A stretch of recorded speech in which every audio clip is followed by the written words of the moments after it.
बिस्मिल्लाहिर्रहमानिर्रहीम। Today's topic of discussion is psychiatry. तो सबसे पहला है dementia. Dementia is simply a memory loss.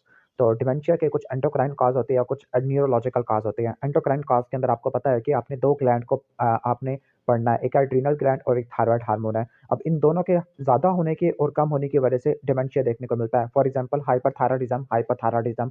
Hyperthyroidism में हाशिमोटो होता है और हाइपरथायराइडिज्म में ग्रेव्स आता है। अब एड्रिनल ग्लैंड की एक्टिविटी कम है तो एडिशन है, ज़्यादा है तो कुशिंग सिंड्रोम है। अब 3 एरियाज़ ब्रेन के जो कि कंट्रोल करते हैं, मेमोरी को कंट्रोल करते हैं और जिनके डैमेज होने से डिमेंशिया होता है। अब इसमें सेरिब्रल कॉर्टेक्स है, एमिगडाला और हिप्पोकैम्पस होता है। जो सेरिब्रल कॉर्टेक्स होता है, पुरानी मेमोरीज़ को स्टोर करता है, एमिगडाला इमोशनली चार्ज मेमोरीज़ को स्टोर करता है और हिप्पोकैम्पस न्यू मेमोरी बनाता है। अब फार्माकोलॉजिकल ट्रीटमेंट क्या होगा? Most common cause of dementia बूढ़े लोगों में वो अल्जाइमर होता है। तो अल्जाइमर को ठीक करने के लिए अब 2 तरह की ड्रग्स देती है, कोलिनेस्टरेज इन्हिबिटर और ग्लूटामेट एंटागोनिस्ट है। कोलिनेस्टरेज इन्हिबिटर के अंदर आपकी एग्जांपल आती है रिवास्टिगमिन, गैलेंटामिन और डोनिपेजिल है, जबकि ग्लूटामेट एंटागोनिस्ट में आती है मेमेंटीन। अब थायराइड डिमेंशिया के अंदर फॉर एग्जांपल अगर हाइपोथायरॉयडिज्म हो तो थायरोक्सिन दे दो, और अगर हाइपरथायरॉयडिज्म है तो एंटी थायराइड ड्रग दे दो, जो कि होती है प्रोपालथायोरेसिल, कार्बिमेजोल, मेथिमाजोल। अगर एड्रिनल ग्लैंड का डिमेंशिया है तो उसमें अगर कुशिंग सिंड्रोम है तो आप कीटोकोनाजोल दे दो, और अगर एडिशन है तो कॉर्टिकोस्टेरॉइड दे दो। अगर वास्कुलर डिमेंशिया है, स्ट्रोक की वजह से एंटी हाइपरटेंसिव दे दो। अगर न्यूट्रिशनल टाइप का है तो थायमीन, B12, B6 दे दो। नेक्स्ट है अल्कोहल से रिलेटेड डिसऑर्डर है। अगर किसी ने अल्कोहल मिस यूज़ कर लिया, फॉर एग्जांपल पहले वो 2-2 गिलास पीता था रोज़ाना के, लेकिन अचानक ही कोई सदमा आ गया, कोई भाई या बहन की या बीवी की डेथ हो गई है, उसने अल्कोहल ज़्यादा पी लिया, जिसकी वजह से अल्कोहल मिस यूज़ डिसऑर्डर होता है। तो अल्कोहल मिसयूज़ डिसऑर्डर के अंदर विटामिन बी1 की डेफिशिएंसी होती है और बी1 की डेफिशिएंसी की वजह से वर्निकेज एन्सेफलोपैथी होती है, जिसको हम रिवर्स कर सकते हैं। अब इसमें निमोनिक होता है कैन, कन्फ्यूजन, एटेक्सिया, निस्टैग्मस और थैलेमोप्लेजिया। ये कैन देखने को मिलता है वर्निकेज एन्सेफलोपैथी में। और अगर वर्निकेज एन्सेफलोपैथी ज़्यादा सीवियर हो जाए, इरिवर्सिबल हो जाए, मैमिलरी बॉडी की एट्रोफी करा दे, तो उसकी वजह से कोर्साकॉफ साइकोसिस होता है। कोर्साकॉफ साइकोसिस के अंदर क्या होता है? मेमोरी लॉस होता है और कॉन्फैबुलेशन होता है। कॉन्फैबुलेशन का मतलब है किसको अगर आप सवाल पूछोगे सुबह क्या खाया? तो कहेगा कि मैं अमेरिका गया हुआ था, इस वजह से कुछ भी नहीं खा सका। यानी अजीबो-गरीब बातें करेगा अपने उस मेमोरी लॉस को पूरा करने के लिए, सही है? तो ये आ जाएगा अल्कोहल मिसयूज़ डिसऑर्डर में। दूसरा आपने पढ़ना है alcohol withdrawal syndrome. Alcohol withdrawal syndrome में क्या होगा? रोज़ाना 2-2 गिलास पीता था, 1-2 दिन से उसने शराब छोड़ दिया, जिसकी वजह से आपको विथड्रॉल सिम्पटम देखने को मिल रहे हैं। लाइक अब अल्कोहल क्या है, सीएनएस को डिप्रेस करती है, लेकिन जैसे ही अल्कोहल छोड़ेगा तो सीएनएस एक्साइटेशन वाले सिम्पटम आते हैं, like tremors, agitation, hyperreflexia, insomnia, hallucination, tachycardia, sweating, ये आपको देखने को मिलता है। तो पहला क्वेश्चन है वर्निकेज एन्सेफलोपैथी, जिसमें ट्रायड होता है CAN, कन्फ्यूजन, एटेक्सिया, निस्टैग्मस और थैलेमोप्लेजिया। B1 की डेफिशिएंसी होता है, और जो अल्कोहलिक्स होते हैं ना, उनमें जो बायोमार्कर इस्तेमाल करते हैं, मोस्ट इंपॉर्टेंट इस गामा ग्लूटामाइल ट्रांसफेरेज है। इसके अलावा EST का लेवल करा लोगे, MCV बढ़ जाता होता है, मैक्रोसिटिक नॉन विकलोब्लास्टिक एनीमिया होता है और हाइपरटेंशन भी होती है। अब अल्कोहलिज़्म वाले पेशेंट में आपको B1 की डेफिशिएंसी देखने को मिलती है, थायमीन की डेफिशिएंसी देखने को मिलती है। अब इसकी मैनेजमेंट क्या होती है? सबसे पहले तो कंज़र्वेटिव मैनेजमेंट है, जिसमें आपने रिससिटेशन करना होता है, IV लाइन लगाई, IV फ्लूइड्स दिया, वाइटल्स को देखा, काउंसलिंग किया, इलेक्ट्रोलाइट्स को आपने ठीक किया। अब स्पेसिफिक के अंदर क्या होता है? अब इस केस में क्या होती है, विटामिन B1 की डेफिशिएंसी है, तो आपने पार इंटीग्रल B1 देना होता है, सही है? ओके, पहले विटामिन देना है, फिर आपने ग्लूकोज़ या डेक्सट्रोज़ देना होता है। इसके अलावा एक बनाना बैग है, बनाना बैग में B1, B9 और मैग्नीशियम न्यूट्रिएंट्स होते हैं। इसके अलावा आप माइक्रो न्यूट्रिएंट्स या माइक्रो विटामिन्स दे सकते हैं। B12, B6, B9 ये न्यूरोलॉजिकल सिस्टम के लिए एसेंशियल होते हैं, और मिनरल्स में जिंक है, फास्फोरस है। सही हो गया? और इसकी कॉम्प्लिकेशन क्या है? कोर्साकॉफ साइकोसिस, जिसमें शॉर्ट टर्म मेमोरी लॉस होता है, कॉन्फैबुलेशन होती है, अपैथी, कोमा, डेथ हो सकता है। अगला है अल्कोहल विथड्रॉल सिंड्रोम। अल्कोहल छोड़ने की वजह से ट्रेमर्स होना शुरू हो गया है, हैलुसिनेशन आना शुरू हो गया है, लाइक उसको हर जगह पे साफ नज़र आ रही है। अब इसके फीचर्स वगैरह पढ़ लेते हैं, सही है? तो अगर पहले 24 घंटों में अगर किसी ने अल्कोहल छोड़ दिया, पहले 24 घंटों में ट्रेमर्स आते हैं, फिर अगले 24 घंटों में आपको फिट्स देखने को मिलती हैं, जनरलाइज्ड टॉनिक क्लॉनिक फिट्स और विजुअल हैलुसिनेशन होती है। फिर अगले 2 से लेकर 4 दिनों में आपको क्या देखने को मिलता है, यानी अगले तीसरे से लेकर चौथे दिन में आपको डिलीरियम ट्रीमर्स देखने को मिलती है। 3T याद कर लो, ट्रेमर्स पहले दिन पे, फिर ऑलमोस्ट दूसरे दिन तक आपको टॉनिक क्लॉनिक फिट्स मिलेगा, और अगले तीसरे से चौथे दिन पे आपको ट्रीमर्स मिलेगा, डिलीरियम ट्रीमर्स है। अब इसकी मैनेजमेंट क्या होती है अल्कोहल विथड्रॉल सिंड्रोम की? पहले वही कंजर्वेटिव मैनेजमेंट होती है, जो आपको ऑलरेडी एक्सप्लेन कर चुका हूँ कि आपने पेशेंट की असेसमेंट करनी है, एक स्कोर लिखा हुआ है CIWS स्कोर। ओके, याद करना तो कर लेना, वरना अदरवाइज छोड़ भी सकते हो। अब ट्रीटमेंट के अंदर क्या है? ट्रीटमेंट इसके सिम्पटम्स को टारगेट कर रहे हैं। फॉर एग्जांपल कन्वलियन हो रहा है तो आपने डायज़ेपाम या क्लोडाइज़ेपोक्साइड आपने इस्तेमाल करनी होती है, सही है? बीटा ब्लॉकर है ट्रेमर को टारगेट करने के लिए, कन्वलियन है तो वंस अगेन फेनिटोइन या वेलपोरिक एसिड दे रही होती है। अगर अल्कोहल की क्रेविंग कम करनी है, क्रेविंग को कम करनी है, तो एक क्रम्पोसेट है, सही है। और जो डाइसल्फिराम होते हैं, ऐसे लोग जो कि अल्कोहल को छोड़ नहीं पा रहे होते, तो उस केस में हम डाइसल्फिराम इस्तेमाल करते होते हैं। ये इस्तेमाल करने के बाद उसका ज़ायका ही खत्म हो जाता है अल्कोहल के लिए। और एंटीसाइकोटिक्स ड्रग इस्तेमाल कर सकते हैं अगर कोई विजुअल हैलुसिनेशन है और रिलैप्स हो रहा है, उसको प्रिवेंट करने के लिए नालट्रेक्सोन दे देते हैं, जो कि ओपियाइड एंटागोनिस्ट होता है। नेक्स्ट है शिज़ोफ्रेनिया या स्किज़ोफ्रेनिया। और स्किज़ोफ्रेनिया या शिज़ोफ्रेनिया, इसके 2 सिम्पटम होते हैं, एक्यूट और क्रॉनिक। और शिज़ोफ्रेनिया लेबल करना है तो आपको 6 महीनों का ड्यूरेशन चाहिए। अगर आपको यही सिम्पटम 6 महीनों से कम के ड्यूरेशन में मिलते हैं, तो उसको हम शिज़ोफ्रेनिफॉर्म डिसऑर्डर कहते हैं। और अगर शिज़ोफ्रेनिया के लाइक अगर आपको 2 हफ्ते तक शिज़ोफ्रेनिया के सिम्पटम मिल रहे हैं, साइकोसिस के सिम्पटम मिल रहे हैं, फिर इसके बाद आपको मूड डिसऑर्डर मिल रहा है, लाइक डिप्रेशन है, बाइपोलर डिज़ीज़ है, that means this is schizoaffective disorder है। तो सिंपल शिज़ोफ्रेनिया लेबल करने के लिए आपको एक्यूट और क्रॉनिक सिम्पटम चाहिए। एक्यूट में पॉजिटिव सिम्पटम होती है, क्रॉनिक में नेगेटिव सिम्पटम होती है। एक्यूट का न्यूमोनिक खुद बता दिया, ABCD। ए से ऑडिटरी हैलुसिनेशन है, बी से ब्लंटिंग होती सॉरी ब्लंटिंग तो दूसरे वाले में थी। बी से ब्रॉडकास्टिंग है कि उसकी थॉट्स किसी और के साथ शेयर हो रही है, ब्रॉडकास्टिंग, इंसर्शन या विड्रॉल ऑफ थॉट्स है। सी से कंट्रोल्ड होती है, कोई इसकी फीलिंग को, एक्शन को या थॉट्स को कंट्रोल कर रहा है। या फिर डी से डिल्यूजन ऑफ परसेप्शन आ जाएगा। नेक्स्ट है क्रॉनिक शिज़ोफ्रेनिया। इसमें नेगेटिव सिम्पटम्स आते हैं। नेगेटिव सिम्पटम मतलब सीएनएस की एक्टिविटी कम है, तो उसका निमोनिक होता है पीसीबी और 3 एज होते हैं। पीसीबी से क्या होगा, पुअर सेल्फ केयर है, सही है। सी से कैटाटोनिया, बी से ब्लंटेड अफेक्ट है, 3 ए होती है एलोजिया। एलोजिया क्या होता है, पॉवर्टी ऑफ स्पीच। और ए से ऑटिज्म, लोगों से मिलना जुलना बंद कर देगा। और ए से एवोल्यूशन, किसकी ड्राइव ही खत्म हो जाएगी, एपैथी होती है। तो ये शिज़ोफ्रेनिया आ जाएगा। अब स्किज़ोफ्रेनिया में जो ड्रग इस्तेमाल करते हैं वो एंटीसाइकोटिक ड्रग इस्तेमाल करते हैं, डिप्रेशन के लिए एंटी डिप्रेसेंट ड्रग इस्तेमाल करते होते हैं, क्लियर। अच्छा, अब इसमें 2 तरह की ड्रग इस्तेमाल करते होते हैं। एक फर्स्ट जनरेशन है जिसको टिपिकल एंटीसाइकोटिक बोलते हैं, दूसरा सेकंड जनरेशन होती है। अब जो फर्स्ट जनरेशन है, इसके जो साइड इफेक्ट होते हैं, एक्स्ट्रा पिरामिडल साइड इफेक्ट होते हैं। अच्छा, फर्स्ट जनरेशन में कौन कौन सी ड्रग होती है, इसमें आपने कौन कौन सी ड्रग देनी होती है, इसमें आपने याद रखना है CH से, ओके। क्लोरप्रोमाजीन है और हैलोपेरिडोल है। और इनके साइड इफेक्ट क्या होते हैं फर्स्ट जनरेशन के, आपको एक्स्ट्रा पिरामिडल सिम्पटम देखने को मिलते हैं। क्यों? क्योंकि डोपामिन रिसेप्टर को ब्लॉक कर देती है। लाइक इसमें आपको टार्डिव डिस्काइनेसिया देखने को मिलेगा।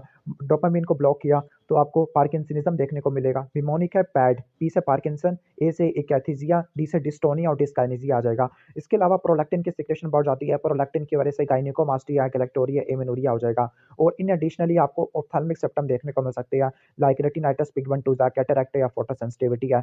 और एक सीरियस कॉम्प्लिकेशन है जिसको बोलते हैं न्यूरोलेप्टिक मैलिग्नन सिंड्रोम, जिसमें ट्रेमर्स होता है, रिजिडिटी देखने को मिलती है। और इसका एक सवाल आएगा, बल्कि न्यूरोलेप्टिक मैलिग्नन सिंड्रोम बता देता हूँ। फर्स्ट जनरेशन में देखने को मिलता है, फीवर होता है, ट्रेमर्स आपको देखने को मिलती है, रिजिडिटी होती है, सही है। और ऑटोनॉमिक इंस्टेबिलिटी आपको देखने को मिलती है। तो ये न्यूरोलेप्टिक मैलिग्नन सिंड्रोम है। जो सेकंड जनरेशन होती है, इसमें क्लोजापिन है, ओलेंजापिन है, क्यूटापिन है, रिस्पेरिडोन है, सही है। अब जो क्लोजापिन होती है उसकी वजह से ग्रैनुलोसाइटोसिस होती है। ओलेंजापिन से लाइक आपको क्या देखने को मिलेगा, ओलेंजापिन और क्यूटियापिन ये क्या करती है, ये मेटाबॉलिक सिंड्रोम करा देती है, बंदे को मोटा कर देती है। जबकि रिप्रासिडोन क्यूटिन टावर को बढ़ा देती है, जिप्रासिडोन भी क्यूटिन टावर को बढ़ा देती है। इसके बाद सिजोफ्रेनिया में क्या क्या इन्वेस्टिगेशन कराओगे। अब मेनली साइकेट्री के डिसऑर्डर का जो डायग्नोस होता है वो क्लिनिकली होता है। इसी तरह डर्माटोलॉजी में भी आपने क्लिनिकली डायग्नोस करना होता है, लेकिन कुछ इन्वेस्टिगेशन करानी होती है to rule out any organic brain disease है। फॉर एग्जाम्पल, सबसे पहले आप न्यूरोलॉजिकल एग्जामिनेशन करोगे, गेट और मोटर को देखोगे। फिर आप मिनी मेंटल स्टेट एग्जामिनेशन करोगे, बेस लाइन्स कराओगे, CBC, LFT, RFT, TFT, glucose है। यूरिन एग्जामिनेशन करोगे कि आप ड्रग की स्क्रीनिंग के देखोगे, कोई टॉक्सिसिटी तो नहीं है ड्रग की। और ब्रेन को देखोगे CT स्कैन से, MRI और पेट स्कैन से, जो कि फंक्शनल इमेजिंग शो करता है। और इलेक्ट्रोएंसेफलोग्राफी भी इस्तेमाल कर लोगे।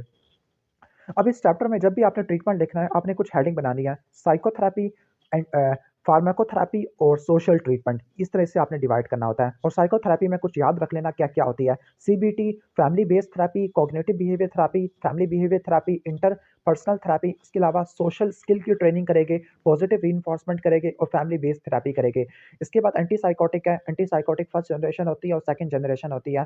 फर्स्ट जनरेशन टिपिकल होती है, इसमें क्लोप्रोमाजीन और हैलोपेरिडोल है। और सेकंड जनरेशन का निमोनिक है OCR, ओलेंजापिन, क्लोजापिन, रिप्रासिडोन है, रिस्पेरिडोन सॉरी। और जो क्लोजापिन होती है, बताया था कि ग्रैनुलोसाइटोसिस करवाती है, रिस्पेरिडोन क्यूटिन टावर को बढ़ाती है, ओलेंजापिन मोटा कर देती है।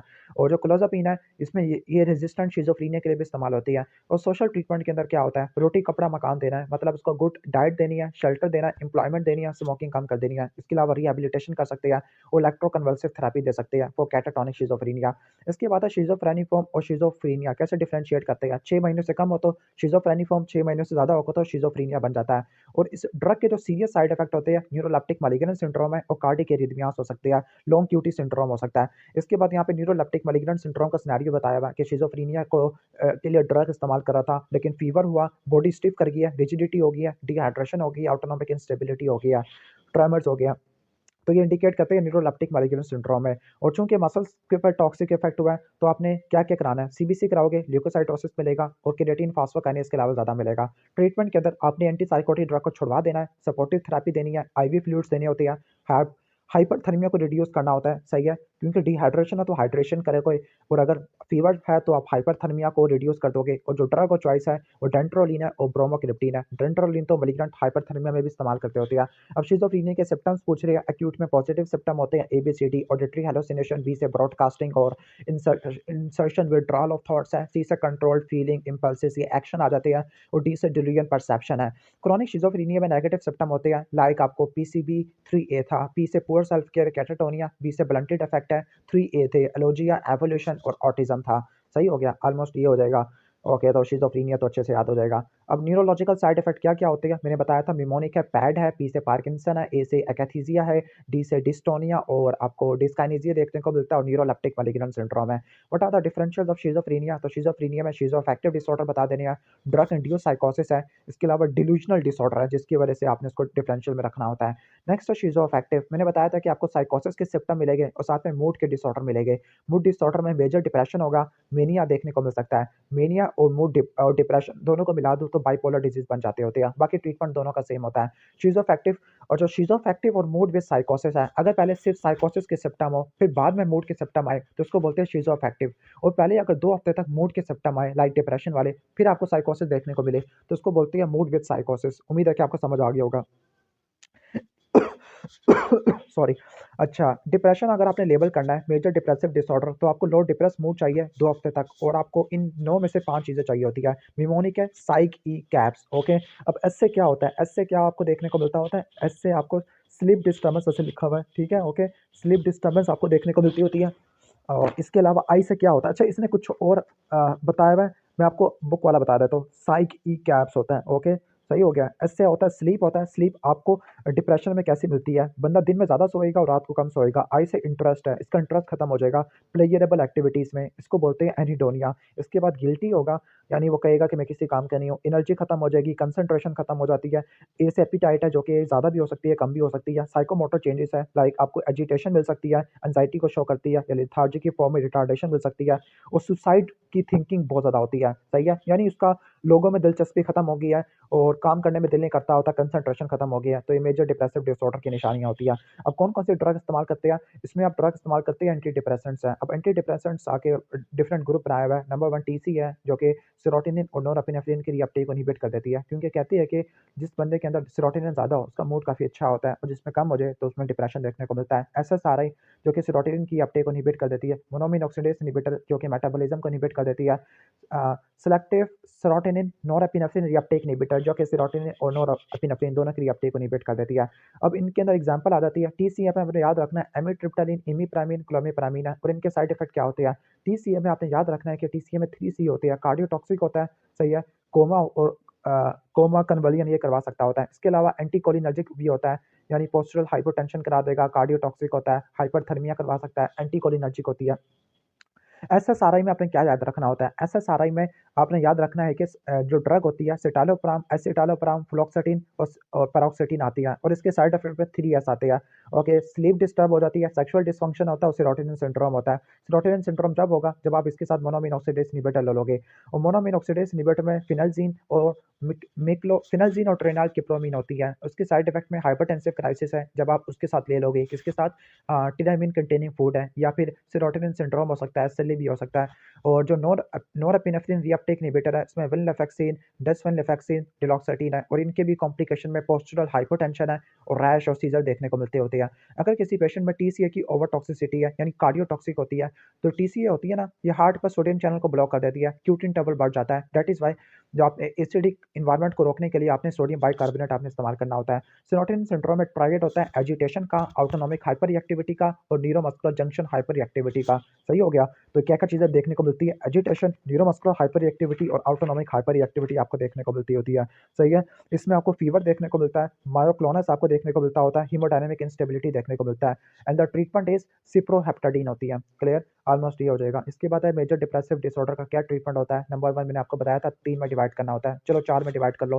पहले साइकोथेरेपी है जिसमें सीबीटी आती है, इंटरपर्सनल थेरेपी आ जाती है और इसके अलावा और क्या आ जाती है, फैमिली बेस्ड थेरेपी आ जाती है। फार्माकोथेरेपी में TCA selective serotonin reuptake inhibitor, monoamine oxidase inhibitor, norepinephrine reuptake inhibitor और कुछ नॉन स्पेसिफिक लिखे हुए हैं और स्पेसिफिक सीरोटोनर्जिक इनहिबिटर है। सोशल के अंदर क्या होगा, रोटी कपड़ा मकान यानी फाइनेंशियल, एम्प्लॉयमेंट, हाउसिंग और चाइल्ड केयर सपोर्ट है। लास्ट में इलेक्ट्रोकन्वल्सिव थेरेपी होती है। ऑलमोस्ट डिप्रेशन वाली चीज़ें खत्म हो गई हैं। अब साइकियाट्रिस्ट के पास कब भेजोगे आप? ओके, जब आपको 2 या 2 से ज़्यादा इंटरवेंशन फेल हो चुकी है या लेस देन 1 ईयर या विद इन 1 ईयर आपको डिप्रेशन बार-बार हो रहा है और सुसाइडल अटेम्प्ट्स की कोशिश की जा रही है सुसाइड करने की या उसकी थिंकिंग ऐसी है। क्या-क्या इन्वेस्टिगेशन कराओगे सीवियर डिप्रेशन में? नॉर्मली क्लिनिकल डायग्नोस होता है, लेकिन आप क्या कराओगे? सबसे पहले मोटर सिस्टम को देखोगे, फिर मिनी मेंटल स्टेट एग्जामिनेशन आप देखते हो, ब्लड एग्जामिनेशन कराओगे, सीबीसी, टीएफटी है, इलेक्ट्रोलाइट्स करा लोगे, सोडियम, कैल्शियम, पोटेशियम है। इसके अलावा ब्रेन इमेजिंग करा लोगे, इलेक्ट्रोएन्सेफलोग्राफी या चेस्ट का रेडियोग्राफ है। इसके बाद next time mini mental state examination, इसमें क्या-क्या चीज़ें देखोगे? अब जो मैंने चीज़ें बताई थी ना साइकी कैप से, वही चीज़ें देखते हैं। लाइक आप स्लीप के बारे में पूछते हैं, आप इंटरेस्ट के बारे में पूछते हैं, आप गिल्टी के बारे में पूछते हैं, ओके, एनर्जी के बारे में, कंसंट्रेशन के बारे में और इसके अलावा एपेटाइट के बारे में, साइकोमोटर है, सुसाइड है, उसका बिहेवियर कैसा है, अपीयरेंस कैसी है, स्पीच कैसी है, मूड कैसा है, थॉट्स कैसी है, एक्शन कैसी है, यानी एक्शन, थॉट्स यानी जो आपकी सोच होती है ना, वैसे ही आपकी फीलिंग्स होती है और वैसे ही आपका बिहेवियर होता है। इन 3 चीज़ों को मिला के बोलते हैं cognitive behaviour therapy. And what are the differential diagnosis of depression? तो मेजर डिप्रेसिव डिसऑर्डर है, इसके अलावा जनरलाइज्ड एंग्जायटी डिसऑर्डर है या एनोरेक्सिया नर्वोसा, बुलिमिया नर्वोसा, ये भी डिप्रेशन की वजह से हो सकता है या फैक्टिशियस है, अपनी तरफ से घड़ रहा है। इसके बाद बाइपोलर डिसऑर्डर पे आ जाते हैं। बाइपोलर डिसऑर्डर में क्या होता है, पेशेंट को डिप्रेशन होगा फॉलोड बाय मेनिया, ओके, या हाइपोमेनिया देखने को मिलेगा। इसके अलावा पेशेंट को ग्रैंडियोसिटी भी होगी। ग्रैंडियोसिटी अपने को सुपीरियर समझेगा, टालकेटिव होता है। इसमें जो क्राइटेरिया होता है, अच्छा, इसकी 2 टाइप होती है, बाइपोलर 1 और बाइपोलर 2।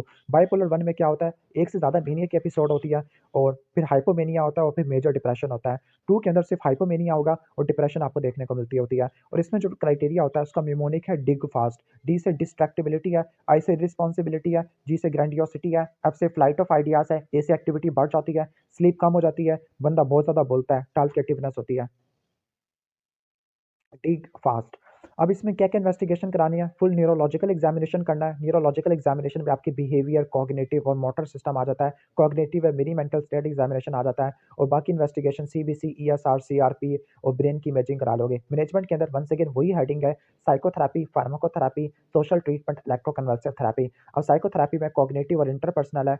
अब फार्माकोथेरेपी में आपने याद रखना है कि इसमें मेनिया और डिप्रेशन दोनों देखने को मिलता है। अगर डिप्रेशन है तो एंटी डिप्रेसेंट दोगे, लेकिन ज़्यादा एंटी डिप्रेसेंट दे दी तो मेनिया में ना चला जाए, तो आपने मूड स्टेबलाइजिंग ड्रग इस्तेमाल करनी होती है। अब वो कौन सी मूड स्टेबलाइजिंग ड्रग दोगे जो कि डिप्रेशन वालों में दोगे? अब मूड स्टेबलाइजिंग ड्रग होती है वो एंटी कन्वल्सेंट होती है और एंटी साइकोटिक्स होती है। अब एंटी कन्वल्सेंट में रट्टा मार लेना, वेलप्रोइक और लैमोट्रेजिन होती है और एंटी साइकोटिक में आपकी ओलेंजापिन और होती है आपकी रिस्पेराडोन होती है। सही हो गया? ऑलमोस्ट ये हो जाएगा।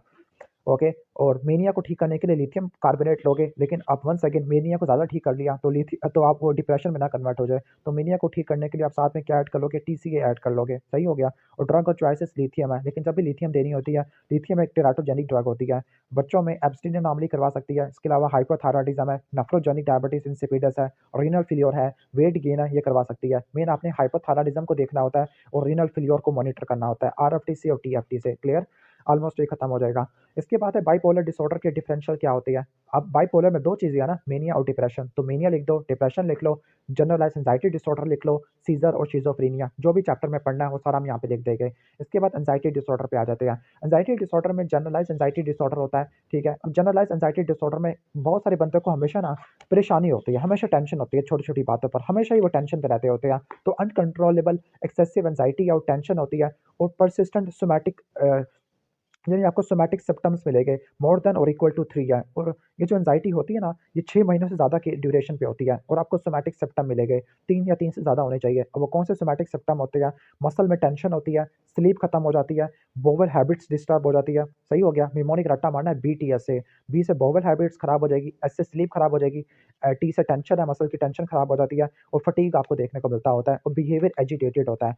इस दूसरी तरफ पैनिक डिसऑर्डर है। पैनिक डिसऑर्डर में बंदा ना अपने सिम्पटम से घबराता होता है, ठीक है? बंदे को बार-बार पैनिक अटैक्स आ रहे होते हैं और पैनिक अटैक्स क्या क्या होती हैं कि रिकरेंट पैनिक अटैक्स आ रहे होते हैं, जो कि एक्सट्रीम एंग्जायटी की एपिसोड्स होती है। अब इसमें आपको 4 या 4 से ज़्यादा सोमैटिक सिम्पटम देखने को मिलते हैं। पैनिक अटैक क्या होती है? ऑटोनॉमिक स्टिमुलेशन की वजह से होती है, टैकीकार्डिया, हाइपरवेंटिलेशन होता है, स्वेटिंग होती है, चेस्ट पेन होता है और बंदा ऐसा लग रहा है कि वो मरने वाला है, मौत आ गई है उसकी। और इसमें पेशेंट में आपको एगैरोफोबिया भी देखने को मिलता है या एगैरोफोबिया। एगैरोफोबिया क्या होता है? इस बंदे को ना उन जगहों से फ़ियर होता है और प्लेसेस को अवॉइड करता है, उस जगह उसको अवॉइड करेगा जहाँ से उसको भागना मुश्किल होगा अगर उसको पैनिक सिम्पटम आएँगे, सही हो गया? तो फ़ियर और अवॉइड करना उन प्लेसेस को जहाँ से एस्केप पॉसिबल नहीं है, तो उसको बोलते हैं एगैरोफोबिया, ये आपको उसमें देखने को मिलता होता है। और एपिसोडिक सोमैटिक सिम्पटम है, वही चेस्ट पेन, पाल्पिटेशन है, पैरास्थीसिया है, हाइपरवेंटिलेशन है और एस्केप बिहेवियर मिलता होता है। जबकि फ़ोबिया क्या होता है? फ़ोबिया यानी इसमें इस बंदा एस्केप कर रहा होता है, सही हो गया? ओके। और जबकि फ़ोबिया क्या होता है? फ़ोबिया में बंदा अवॉइड कर रहा होता है सिचुएशन को। फॉर एग्ज़ाम्पल किसी को हाइट से फ़ोबिया होता है, किसी को पब्लिक प्लेस में जाने से फ़ोबिया होता है, ठीक हो गया? तो अगर किसी को एक्सेसिव वरीनेस है अबाउट एवरीथिंग इन लाइफ़ तो उसको जनरलाइज़्ड एंग्ज़ायटी डिसऑर्डर कहते हैं। 6 महीने से ज़्यादा का ड्यूरेशन होना चाहिए। ट्रीटमेंट में वही होता है, साइकोथेरेपी, फार्माकोथेरेपी, इलेक्ट्रोकन्वल्सिव ट्रीटमेंट और सोशल ट्रीटमेंट है। साइकोथेरेपी में आपने रीअश्योरेंस करनी है, एक्सप्लेनेशन करनी होती है और इसमें आपने जो सिस्टमिक डिसेंसिटाइजेशन है, वो आप फोबिया में करते होते हैं। इसके अलावा कॉग्निटिव है, फैमिली बिहेवियर थेरेपी है, इंटरपर्सनल थेरेपी है। फार्माकोथेरेपी में आप एंटी डिप्रेसेंट इस्तेमाल करते हैं। अब एंटी डिप्रेसेंट सारे लिख दिया, लेकिन मेन आप इस्तेमाल करते होते हैं एसएसआरआई इस्तेमाल करते होते हैं, ठीक है? मेन आप एसएसआरआई इस्तेमाल करते होते हैं जनरलाइज्ड एंग्जायटी डिसऑर्डर में और आप बेंजोडाइज़ेपिन इस्तेमाल करेंगे शॉर्ट टर्म एक्शन के लिए। ओके, एंटी डिप्रेसेंट आपकी फर्स्ट चॉइस होती है, लेकिन आपने ज़्यादा डोज़ में देना होता है और पहले 2 हफ्तों में एंटी डिप्रेसेंट एंग्जायटी को मज़ीद बढ़ा सकते हैं। एसएसआरआई देना होता है और टीसीए देना होता है। एसएसआरआई में पैरोक्सिटीन है और टीसीए में क्लोमिप्रामीन है। बीटा ब्लॉकर दोगे अगर कोई सोमैटिक सिम्पटम है और बेंजोडाइज़ेपिन दोगे शॉर्ट टर्म मैनेजमेंट के लिए। सही हो गया? क्लियर? ऑलमोस्ट आपको समझ आ गया होगा। ऑलमोस्ट ये हो जाएगा। यानी बेंजोडाइज़ेपिन आ जाएगा, बीटा ब्लॉकर आ जाएगा और आप याद रख सकते हो एंटी डिप्रेसेंट है, निमोनिक है, BBA, beta blocker, बेंजोडाइज़ेपिन anti depressant है और एंटी डिप्रेसेंट में एसएसआरआई और टीसीए इस्तेमाल करना होता है। अगला पैनिक अटैक है, पैनिक अटैक में स्वेटिंग, रेस्टलेसनेस, ट्रेमर आ रहे हैं। इसमें भी आपने क्या करना होता है फार्माकोथेरेपी करनी होती है, लेकिन इसमें आपने पेशेंट की एजुकेशन करनी है, लाइफ़स्टाइल मॉडिफ़िकेशन करनी है, इसके अलावा सिस्टमिक डिसेंसिटाइजेशन करनी होती है। ओके, तो हम कहाँ पे थे? हम पहुँच गए थे एंग्ज़ायटी को फिनिश करने पे। नेक्स्ट है OCD, obsessive compulsive disorder. I think this should be the most common disorder जो आपको देखने को मिलता होता है। अब हर एक को ओसीडी होता है, मुझे भी ओसीडी है। फॉर एग्ज़ाम्पल अगर मेरी अम्मी मुझे कहती है कि बाहर का दरवाज़ा बंद करके आओ, एक मरतबा मैंने बंद कर दिया होता है, लेकिन फिर मुझे ऐसा लगता है कि दरवाज़ा शायद खुला हुआ है या कहीं ऐसा ना हो कि दरवाज़ा खुला रह गया हो, कोई घर में ना घुस जाए, तो मैं बार-बार दरवाज़ा चेक करने के लिए जाता हूँ। तो पहले मुझे थॉट्स आती है कि दरवाज़ा खुला हुआ है, फिर इस थॉट्स को दूर करने के लिए मैं दरवाज़ा बंद करने के लिए जाता हूँ। या किसी बंदे को ऐसा होता है कि उसके हाथ गंदे हैं, बार-बार वो उसको यही हाथ गंदे हैं, उसको ये थॉट्स आती है, इस थॉट्स को बोलते हैं ऑब्सेशन और उसको दूर करने के लिए वो अपने हाथ को धोता है, इस बिहेवियर को बोलते हैं कंपल्शन। तो ऑब्सेशन के अंदर क्या होता है? ऑब्सेशन के अंदर recurrent unwanted anxiety provoking thoughts होती है, ओवर कॉन्शियसनेस को बोलते हैं, वहम को बोलते हैं और कंपल्शन क्या होता है? रिपीटेड बिहेवियर या एक्ट होते हैं, जो कि उस टेंशन को दूर करने के लिए इस्तेमाल होती है। सही हो गया। एक पर्सनैलिटी भी दी हुई है परफेक्शनिस्ट पर्सनैलिटी। परफेक्शनिस्ट पर्सनैलिटी कुछ ऐसे लोग होते हैं जो बहुत ज़्यादा पता नहीं इसके उर्दू में एक अच्छा नाम होता है, मुझे याद नहीं आ रहा। अगर आपको पता हो तो परफेक्शनिस्ट का उर्दू में अच्छा नाम क्या होता है? ये वो लोग होते हैं जिनका स्टैंडर्ड बहुत ज़्यादा हाई होता है और वो छोटी-छोटी कोताहियों को भी बर्दाश्त नहीं करते और वो अपने हाई स्टैंडर्ड पे अपने आप को फ़ख्र महसूस करते होते हैं, ठीक है? अपना नीट क्लीन रहते होते हैं, इनफ्लेक्सिबल रहते हैं, अपने रूटीन्स को चेंज नहीं करते होते। अब ऑब्सेसिव कंपल्सिव डिसऑर्डर स्टार्ट करते हैं। डीडीज़ में क्या होता है? डीडीज़ में आपने शिज़ोफ्रेनिया रख लेना है, साइकोटिक डिसऑर्डर है, एंग्जायटी डिसऑर्डर, बाइपोलर, डिप्रेशन वाला डिफरेंशियल में रख सकते हो। वंस अगेन ओसीडी का क्या ट्रीटमेंट होता है? 3 में डिवाइड करना है, साइकोथेरेपी, फार्माकोथेरेपी, साइकोसर्जरी और इसमें डीप ब्रेन स्टिमुलेशन आ जाता है। डीप ब्रेन स्टिमुलेशन पार्किंसन में भी आता है। साइकोथेरेपी में सीबीटी देंगे, लेकिन यहाँ पे सीबीटी में एक्सपोज़र रिस्पॉन्स प्रिवेंशन की फॉर्म में देते हैं। इसके अलावा थॉट रिमॉडलिंग है और एनालिटिकल ओरिएंटेड थेरेपी है। ये देते हैं। फार्माकोथेरेपी के अंदर टेंशन है तो आपने एंटी डिप्रेसेंट इस्तेमाल करने होते हैं। फॉर एग्ज़ाम्पल हाई डोज़ क्लोमिप्रामाइन है या एसएसआरआई इस्तेमाल कर सकते हैं, फ्लॉक्सेटिन इस्तेमाल कर सकते हैं। और साइको सर्जरी के अंदर वैसे साइको सर्जरी कोई भी नहीं करवाएगा। सब कोडेड ट्रैक्टोटमी यानी ट्रैक को काट दिया या सिंगुलेट गैरस को काट दिया। सिंगुलोटमी या सब कोडेड ट्रैक्टोटमी है या डीप ब्रेन स्टिमुलेशन कर देते हैं, ठीक है?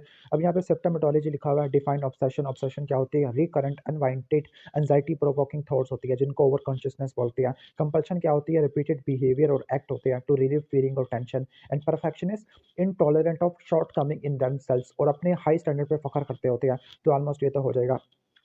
ऑब्सेसिव कंपल्सिव डिसऑर्डर है।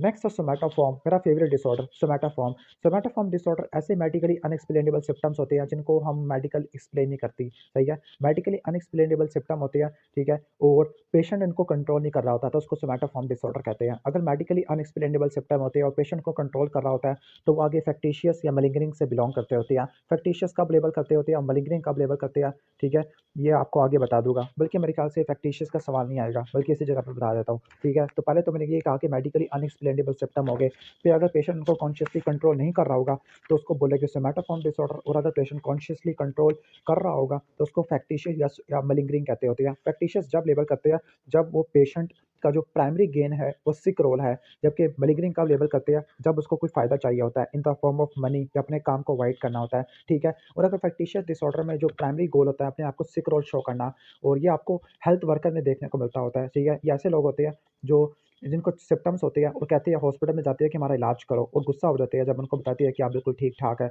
और अगर इसकी जो क्रॉनिक फॉर्म है उसको बोलते हैं हम मुनचेसन सिंड्रोम। मुनचेसन सिंड्रोम में पेशेंट की एक ही कंप्लेंट होगी लेकिन डिफरेंट हॉस्पिटल में जाएगा एक ही कंप्लेंट के लिए, और डॉक्टर को कहेगा कि मेरे टेस्ट कराओ, यहाँ तक कि सर्जरी भी करा दो।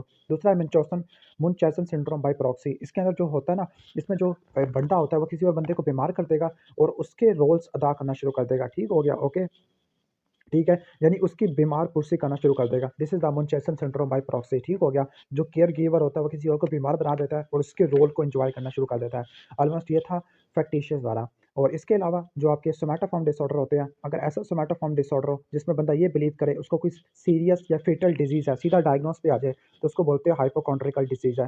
लाइक कोई बंदा कहता है मुझे कैंसर है या HIV या कोविड हो गया, और उसको डिलीजन चढ़ जाती होती है, जिसका ट्रीटमेंट होता है CBT और एंटीसाइकोटिक होता है, सही हो गया। और डिसोसिएटिव कन्वर्जन डिसऑर्डर का लेबल करते हैं। डिसोसिएटिव डिसऑर्डर, कन्वर्जन डिसऑर्डर भी कहते होते हैं इसको, ओके, या इसमें एक ला बेली इंडिफरेंस भी देखने को मिलता है, ठीक है। डिसोसिएटिव कन्वर्जन डिसऑर्डर या हिस्टीरिया कहते होते हैं। अब इसके अंदर क्या होता है, इसमें आपको न्यूरोलॉजिकल डिसफंक्शन देखने को मिलता है जो कि मेडिकली एक्सप्लेनेबल नहीं होता, ठीक है। इसमें एग्जांपल क्या है, फंक्शनल गेट डिस्टर्बेंस हो सकती है, डिसोसिएटिव एमनीजिया है, या डिसोसिएटिव ब्लाइंडनेस है कि मुझे सिर्फ पेन नज़र नहीं आ रहा, बाकी सब कुछ नज़र आ रहा है, ठीक है। सेंसरी लॉस या लिम्स में फंक्शन देखने को मिलता है, लेकिन जो पेशेंट होता है वो अनकंसर्न्ड होता है, यानी पेशेंट को कोई परवाह नहीं होती इस इम्पेयरमेंट के बारे में, इसको बोलते हैं लबैली इंडिफरेंस, ओके। तो डिसोसिएटिव कन्वर्जन डिसऑर्डर में आपको न्यूरोलॉजिकल डिसफंक्शन देखने को मिलेगा, लाइक आपको सेंसरी सिस्टम में प्रॉब्लम देखने को मिल सकती है, पैरास्थीसिया, ब्लाइंडनेस है, मोटर में देखने को मिल सकती है, गेट डिसऑर्डर है, ट्रेमर है, सीजर में हो सकता है, सूडो सीजर है, सूडो एमनीजिया होता है, ठीक है। जो उसका प्राइमरी गेन होता है वो क्या होता है, प्राइमरी गेन्स होता है कि जो अपने इंटरनल कॉन्फ्लिक्ट है ना वो अपने अवेयरनेस से बाहर लेके आ रहा है, जबकि सेकेंडरी गेन क्या होता है, अपने आप को बीमार कह के बेनिफिट्स ले लेगा, सही है, ओके। तो ऑलमोस्ट ये हो जाएगा। और लबैली इंडिफरेंस क्या होता है कि पेशेंट को कोई परवाह नहीं होती। इसके बाद सोमेटाइजेशन डिसऑर्डर है जिसको ब्रिकर्ट सिंड्रोम कहते हैं। इसमें आपको मल्टीपल मेडिकली अनएक्सप्लेनेबल सिम्पटम देखने को मिलते हैं, फीमेल्स में देखने को मिलते हैं, और ये बड़े बड़े ऑपरेशन करा लेते हैं, हिस्टेक्टमी वगैरह तक करवा लेते होते हैं, सही है, ओके। इसके बाद क्रॉनिक फटीग सिंड्रोम है, जरा सा भी काम नहीं किया, मिनिमल फिजिकल या मेंटल एग्जर्शन के बाद आपको फटीग देखने को मिलती है, और ये आपको वायरल स्किन इन्फेक्शन के बाद देखने को मिलता होता है। फॉर एग्जाम्पल जो वायरस होते हैं लाइक इन्फेक्शस मोनोन्यूक्लियोसिस है, इन्फ्लुएंजा है, हेपेटाइटिस है, उसके बाद देखने को मिलता होता है, ठीक हो गया। और इसमें आपने एंटी कन्वल्सन ड्रग इस्तेमाल करनी होती है, कैबापेंटीन और प्रीकैब लेना है। अब हम स्टार्ट करते हैं इंडिविजुअल डिसऑर्डर को। तो पहला डिजीज़ है, एक पेशेंट है जिसको कहता है कि मेरे स्टोमक का कैंसर है, तो ये हाइपोकॉन्ड्रिकल डिसऑर्डर है, तो ये सोमैटोफॉर्म आ जाएगा। अब मैनेजमेंट क्या होता है, जनरल मैनेजमेंट सबकी सिमिलर है, एक बटवा अच्छे से याद करना है। सबसे पहले हिस्ट्री लेनी है, सिंपैथेटिक हिस्ट्री लेनी है। नंबर 2, डिजीज़ को आपने एक्सक्लूड करना होता है। नंबर 3, डिमॉन्स्ट्रेट करना है कि आप बिलीव कर रहे हो उसकी बात को। नंबर 3, कोलैबोरेटिव रिलेशनशिप करानी होती है। इसके अलावा एक्सप्लेनेशन देनी है और आपने इनकरेज करना होता है टू द नॉर्मल फंक्शन। तो निमोनिक क्या है इसका, HED, okay, HEDCEE, okay. H से हिस्ट्री, एक्सक्लूड करना डिजीज़ को, डिमॉन्स्ट्रेट करना, कोलैबोरेटिव है, पॉजिटिव एक्सप्लेनेशन है, और ई से इनकरेज करना होता है। स्पेसिफिक के अंदर आ जाते हैं, वही हेडिंग है, साइकोथेरेपी, फार्माकोथेरेपी है। साइकोथेरेपी में रीअश्योरेंस है, एक्सप्लेनेशन है, CBT है, IPT है, इंटरपर्सनल थेरेपी। इसके अलावा और क्या कर सकते हैं, फैमिली बेस्ड थेरेपी दे सकते होते हैं। और फार्माकोथेरेपी में क्या होगा, मेजॉरिटी में आपने एंटी डिप्रेसेंट आपने इस्तेमाल करनी होती है, ठीक हो गया। खासतौर पर हाइपोकॉन्ड्रिकल वाले में आपने एंटी डिप्रेसेंट और एंटी साइकोटिक आपने इस्तेमाल करनी होती है, क्लियर, सही है। एक एक कहने का मतलब है 25 ईयर ओल्ड है, ओके, अपनी शादी की रात से पहले वो बात नहीं कर रही और अपने दोनों आँख से देख नहीं पा रही, डैट मीन्स न्यूरोलॉजिकल डिसफंक्शन है जो कि मेडिकली अनएक्सप्लेनेबल है, तो इसको बोलते हैं हिस्टीरिया या डिसोसिएटिव कन्वर्जन डिसऑर्डर या लबैली इंडिफरेंस होता है। दूसरे फीचर्स में आपको फंक्शनल गेट डिस्टर्बेंस है, डिसोसिएटिव एमनेसिया, सेंसरी लॉस देखने को मिल सकता है, लिम्स में फंक्शन खत्म हो जाते हैं, सूडो सीजर देखने को मिलते हैं। इसके बाद सोमेटाइजेशन डिसऑर्डर पे नोट लिखो। सोमेटाइजेशन डिसऑर्डर को ब्रिकवर्ड सिंड्रोम भी कहते हैं। इसमें मल्टीपल मेडिकली अनएक्सप्लेनेबल सिम्टम होते हैं जो कि बॉडी सिस्टम को अफेक्ट करते हैं। पेशेंट बहुत सारी नेगेटिव इन्वेस्टिगेशन करा लेता है, यहाँ तक कि सर्जरी भी करा लेता है, हिस्टेरेक्टमी या कोलिसिस्टेक्टमी। ठीक है, ट्रीटमेंट क्या होता है, सीबीटी करना होता है और आपने कम से कम इन्वेस्टिगेशन या मेडिसिन देनी है या सर्जरी भी कम से कम करवानी है। इसके बाद हाइपोकॉन्ड्रियोसिस है। हाइपोकॉन्ड्रियोसिस में पेशेंट को स्ट्रॉन्ग फियर या बिलीफ होता है कि इसको कोई फेटल डिजीज है लाइक कैंसर है, और उसका फियर परसिस्ट रहता है यहाँ तक कि आप जितनी मर्जी इन्वेस्टिगेशन करा लो, बहुत सारी इन्वेस्टिगेशन और मेडिकल ओपिनियंस ले लेता है। इसका भी ट्रीटमेंट सीबीटी है, एंटीसाइकोटिक्स है, और आपने अननेसेसरी इन्वेस्टिगेशन नहीं करवानी होती। इसके बाद कन्वर्जन डिसऑर्डर है। डिसोसिएटिव कन्वर्जन डिसऑर्डर को हिस्टीरिया भी कहते हैं। इसमें न्यूरोलॉजिकल डिसफंक्शन देखने को मिल सकता है, लॉस या डिस्टॉर्शन ऑफ न्यूरोलॉजिकल सिस्टम है जो कि मेडिकली अनएक्सप्लेनेबल होता है। फॉर एग्जांपल सेंसरी सिस्टम में पैरास्थीसिया, एनेस्थीसिया या डिसोसिएटिव एमनीसिया देखने को मिलता होता है, ब्लाइंडनेस देखने को मिलती है। मोटर सिस्टम में गेट डिसऑर्डर होता है, ट्रेमर्स होता है। सीजर में सूडो सीजर होते हैं। मेमोरी में आपको डिसोसिएटिव एमनीसिया देखने को मिलता है और लाबेली इंडिफरेंस देखने को मिलता है कि पेशेंट अनकंसर्न्ड होता है अबाउट हिज इम्पेयरमेंट। ट्रीटमेंट में क्या होगा, ट्रीटमेंट में सीबीटी आ जाएगा और वंस अगेन साइकोथेरेपी और आप एंटी डिप्रेसेंट वगैरह इस्तेमाल कर लोगे, ऑलमोस्ट ये हो जाएगा। इसके बाद ये वाला जो सिनेरियो है ना, इसमें वायरोलॉजिकल इलनेस थी, hepatitis C, hepatitis virus, influenza virus और infectious mononucleosis, mnemonic HIM, hepatitis, influenza और इन्फेक्शियस मोनोन्यूक्लियोसिस। इसके बाद आपको देखने को मिलता होता है, कहने का मतलब है क्रॉनिक फटीग सिंड्रोम देखने को मिलता होता है। सही है। इसके बाद हम स्टार्ट करते हैं ईटिंग डिसऑर्डर। ईटिंग डिसऑर्डर आपकी दो होती है, बुलिमिया नर्वोसा और एनोरेक्सिया नर्वोसा। अब इन दोनों को डिफरेंशिएट कैसे करना होता है, पहले बता देता हूँ। एनोरेक्सिया नर्वोसा, एनोरेक्सिया नर्वोसा में जो फीमेल्स होती है 15 से लेकर 19 साल की होती है, और इसमें याद रख लेना, इसमें फीमेल का वेट लॉस आपको देखने को मिलेगा, 15% से ज़्यादा का वेट लॉस होता है। अब इसमें क्राइटेरिया क्या होता है, डायग्नोस्टिक क्राइटेरिया एनोरेक्सिया नर्वोसा में वेट लॉस आपका 15% से ज़्यादा का होता है। Number 2 avoidance of high calorie food है। नंबर 3 आपको डिस्टॉर्शन ऑफ बॉडी इमेज मिलता है। नंबर 4 इम्यूनूरिया मिलता है एटलीस्ट 3 मंथ्स का। ये आपको डायग्नोस्टिक फीचर आपको देखने को मिलती है। एज 15 से लेकर 19 साल की होती है। इसमें आपको वेट लॉस देखने को मिलता है ड्यू टू फूड अवॉइडेंस है, और ये एसोसिएट हो सकता है बिंचिंग के साथ, एसोसिएट हो सकता है पर्गिंग एक्सरसाइज के बाद या लेग्जेटिव के साथ, लेकिन ये पॉइंट ज़्यादा आपको बुलिमिया नर्वोसा में देखने को मिलता होता है। सही है। एंजाइटी और डिप्रेशन की वजह से होता है। Okay, clear. और जब ये बुलिमिया नर्वोसा में क्या होता है, फीमेल्स होती है, 19 साल से ऊपर की फीमेल्स होती है, इसमें आपको क्या क्राइटेरिया देखने को मिलेगा, इसमें आपको रिकरेंट बाउट्स होंगे बिंज ईटिंग के, और उनका मुँह नहीं रुकेगा खाने के ऊपर, और जैसे ही आप खा लेगी वो, तो सेल्फ इंड्यूस वॉमिटिंग करेगी, परगेटिव या फिर डाइटिंग करेगी बिंजिंग के बाद, लेकिन उनका वेट नॉर्मल रहेगा। ये इंपॉर्टेंट पॉइंट होता है। और जब वो सेल्फ इंड्यूस वॉमिटिंग करती है तो उसकी वजह से आपको इनामल स्किपिटिंग देखने को मिल सकती है due to erosion from gastric acid है, और जो नक्कल्स है उनकी सकारिंग मिल सकती है due to self induced vomiting. This is called Russell sign. Knuckles की सकारिंग को बोलते हैं। तो रसल साइन और पिटिंग एनिमल और इलेक्ट्रोलाइट डिस्टर्बेंस लाइक हाइपोक्लीमिया, ये आपको बुलिमिया में देखने को मिलता होता है। क्लियर। तो इस तरीके से आपको डायग्नोस करना होता है। वंस अगेन बुलिमिया का डायग्नोस्टिक क्राइटेरिया पूछ रहे हैं, तो रिकरेंट बाउट्स होता है बिंज ईटिंग का, उसका मुंह नहीं रुकेगा, यानी self control over the eating है, और 3 चीज़ें करेगी अगर वो ज़्यादा खा लेगी, सेल्फ इंड्यूस वॉमिटिंग करेगी, परगेटिव करेगी और डाइटिंग करेगी, और उसका वेट नॉर्मल रहेगा। इन्वेस्टिगेशन क्या क्या करवाओगे। ओके, तो इन्वेस्टिगेशन में आपने याद रखना है। ओके, तो यूरिन और इलेक्ट्रोलाइट्स कराओगे, हाइपोक्लीमिया मिलेगा। हाइपोक्लीमिया का ईसीजी पे आपको एक्शन देखने को मिलता है। क्या मिलता है आपको, फ्लैटन टी वेव देखने को मिलती है, यू वेव आपको देखने को मिल सकती है, पीआर इंटरवल प्रोलॉन्ग हो जाता है, और आप पी वेव भी आपको देखने को मिल सकती है, और आप अपर जीआई एंडोस्कोपी करा लोगे to rule out Mallory Weiss tear. ठीक हो गया, जो कि ज़्यादा वॉमिटिंग की वजह से होते हैं। अच्छा, जो बुलिमिया नर्वोसा ना 2 टाइप का होता है। एक सिंपल बुलिमिया नर्वोसा जिसमें बिंज ईटिंग होती है और परगेटिंग बिहेवियर होता है, लेकिन दूसरा बिंज ईटिंग डिसऑर्डर है जिसमें ज़्यादा खा तो लेगी लेकिन कोई पर्गिंग बिहेवियर नहीं होगा, मतलब नो कंपनसेटरी बिहेवियर। सही हो गया। और अगर कोई बंदा या कोई फीमेल है, अगर वो आग लगाने से बाज नहीं आ रही तो उसको बोलते हैं पायरोमीनिया, और कोई छोटी चीज़ें चुराने से बाज नहीं आ रही तो उसको बोलते हैं क्लेप्टोमेनिया। तो इजाफी एमसीक्यूज पॉइंट थे। ट्रीटमेंट के अंदर क्या होता है, इसमें आपने न्यूट्रिशनल रिहैबिलिटेशन करनी होती है, और आपने क्या करना होता है, आपने इलेक्ट्रोलाइट की थेरेपी देनी होती है। साइकोथेरेपी में सीबीटी है, इंटरपर्सनल थेरेपी है, सेल्फ इंड्यूस वॉमिटिंग को रोकना होता है, और फार्माकोथेरेपी में एंटी डिप्रेसेंट है। एसएसआरआई इस्तेमाल करोगे, फ्लॉक्सेटिन इस्तेमाल करोगे। ओके, ऑलमोस्ट ये हो जाएगा। इसके बाद है कि क्या क्या कॉम्प्लिकेशन आपको देखने को मिल सकती है एनोरेक्सिया की वजह से या बुलिमिया, दोनों की वजह से क्या देखने को मिल सकती है। सारे इलेक्ट्रोलाइट डिस्टर्बेंस है। फॉर एग्जांपल कार्डिक सिस्टम पे क्या मिलेगा। अब कहने का मतलब है कि हाइपोक्लीमिया ना तो क्यूटी इंटरवल बढ़ जाएगा, एसटी सेगमेंट डिप्रेस हो जाएगा, एरिथमियास देखने को मिलती है। हेमाटोलॉजी के अंदर पैनसाइटोपिनिया हो सकता है क्योंकि न्यूट्रिशनल लॉस हो रहा है। एंडोक्राइन में डिलेड प्यूबर्टी होगी, शॉर्ट स्ट्रेचर देखने को मिलेगा, इम्यूनूरिया आपको देखने को मिलेगा। मेटाबॉलिक के अंदर आपको यूरीमिया, रीनल स्टोन, ऑस्टियोपोरोसिस है। जीआई में कॉन्स्टिपेशन और एलएफटीज एब्नॉर्मल हो गए। मोटी-मोटी अगर आप हर सिस्टम में तैयार कर लोगे ना, तो लाइक जीआई में कॉन्स्टिपेशन है, मेटाबॉलिक में आपको रीनल स्टोन है, एंडोक्राइन में डिलेड प्यूबर्टी है, हेमाटोलॉजी में सारे सेल्स कम हो गया और कार्डिक में हाइपोक्लीमिया वाली चीज़ें है। ट्रीटमेंट सेम है, हॉस्पिटल एडमिशन है, न्यूट्रिशनल रिहैबिलिटेशन देनी होती है, इलेक्ट्रोलाइट डिस्टर्बेंस को ठीक करना होता है। साइको में आपकी वही आ जाएगी, कॉग्निटिव इंटरपर्सनल थेरेपी है, फैमिली बिहेवियर थेरेपी है और मोटिवेशनल एनहांसमेंट टेक्निक है। फार्माकोथेरेपी के अंदर ओलेंजापिन दे सकते हैं वेट गेन के लिए, विटामिन्स और मिनरल्स देंगे और एंटी डिप्रेसेंट दे देते हैं। नेक्स्ट है डिलीरियम। अब डिलीरियम वाला टॉपिक है, बहुत ज़्यादा इसमें फ़ुज़ूल सवाल आते हैं, लेकिन चलो करना भी है। डिलीरियम में आपको ना हिस्ट्री मिलेगी ड्रग इनटेक की, फॉर एग्जांपल अल्कोहल है या सब सैलिसाइलेट है या कोई पेनिसिलिन है, लेकिन ड्रग्स को याद इतना ज़्यादा नहीं करना। ये एक्यूट कंडीशन होती है। पहला डिलीरियम का पॉइंट है एक्यूट टॉक्सिक कन्फ्यूजल स्टेट, यानी एक्यूट कंडीशन होगी, अचानक ही शुरू हो जाएगी और बंदे की ना जो कॉग्निटिव पावर है वो खत्म हो जाएगी।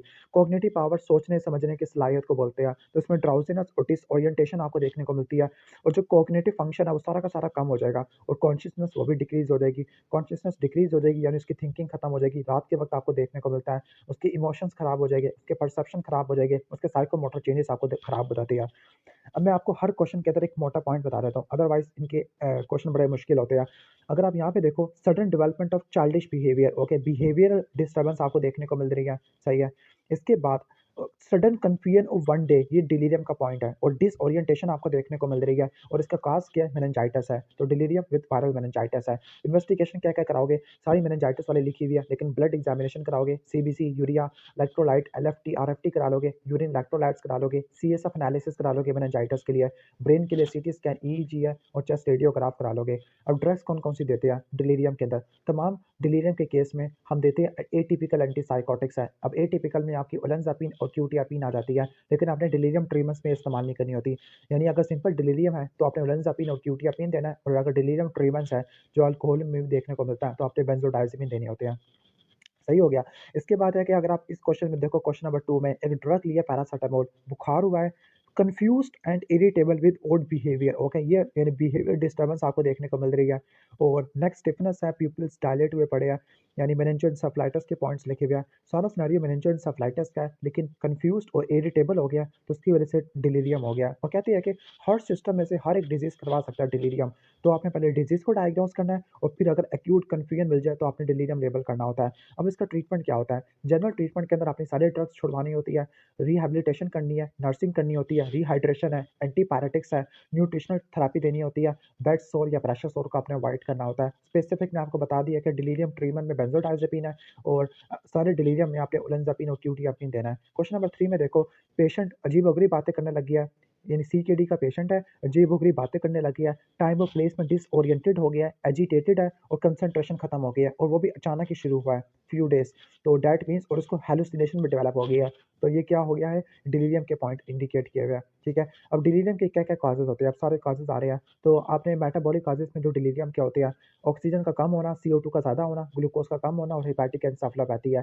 ड्रग्स के अंदर आपने याद रख लेना कि जो ड्रग्स होती है, ओके, पास्ट वाला निमोनिक है, पास्ट, पेनिसिलिन, अल्कोहल, सैलिसाइलेट और TC है। और न्यूट्रिशन में आपकी थायमीन है, नियासिन है, प्रोटीन्स है। एंडोक्राइन में आपके सारे ग्लैंड्स इन्वॉल्व है, थायरॉइड, पिट्यूटरी, पैराथायरॉइड है। इंट्राक्रैनियल के अंदर मेनिनगोएन्सेफलाइटिस है, एपिलेप्सी और माइग्रेन आ जाती है। इसके अलावा कोई बंदा सोया नहीं है, स्लीप इन्फेक्शन, सिस्टमिक इन्फेक्शन है, उसकी वजह से देखने को मिल सकता होता है। सही है। अब डिलीरियम के क्या-क्या फीचर्स मिलते हैं मेंटल स्टेट एग्जामिनेशन के ऊपर, जो मैंने शुरू में बताए थे। आपको ड्राउज़ीनेस और आपको डिसओरिएंटेशन देखने को मिलती है, 2 डी मिल गया है। नंबर 3 कॉग्निटिव फंक्शन इम्पेयर होना शुरू हो गया है, कॉन्शसनेस खराब हो गया है, 2 सी आपको मिल गया है। इसके बाद इमोशनल चेंजेस आपको देखने को मिल रही है, परसेप्शन में इम्पेयर्ड परसेप्शन है, लाइक हैलुसिनेशन देखने को मिल सकती है और साइकोमोटर चेंजेस है, लाइक पर्सन हाइपर एक्टिव हो जाता है, टॉसिंग है, ट्रेमर्स आपको देखने को मिलते होते हैं। इसके बाद है पोस्टपार्टम डिप्रेशन और माइग्रेन वाला टॉपिक है। वैसे माइग्रेन वाला टॉपिक देख लेते हैं।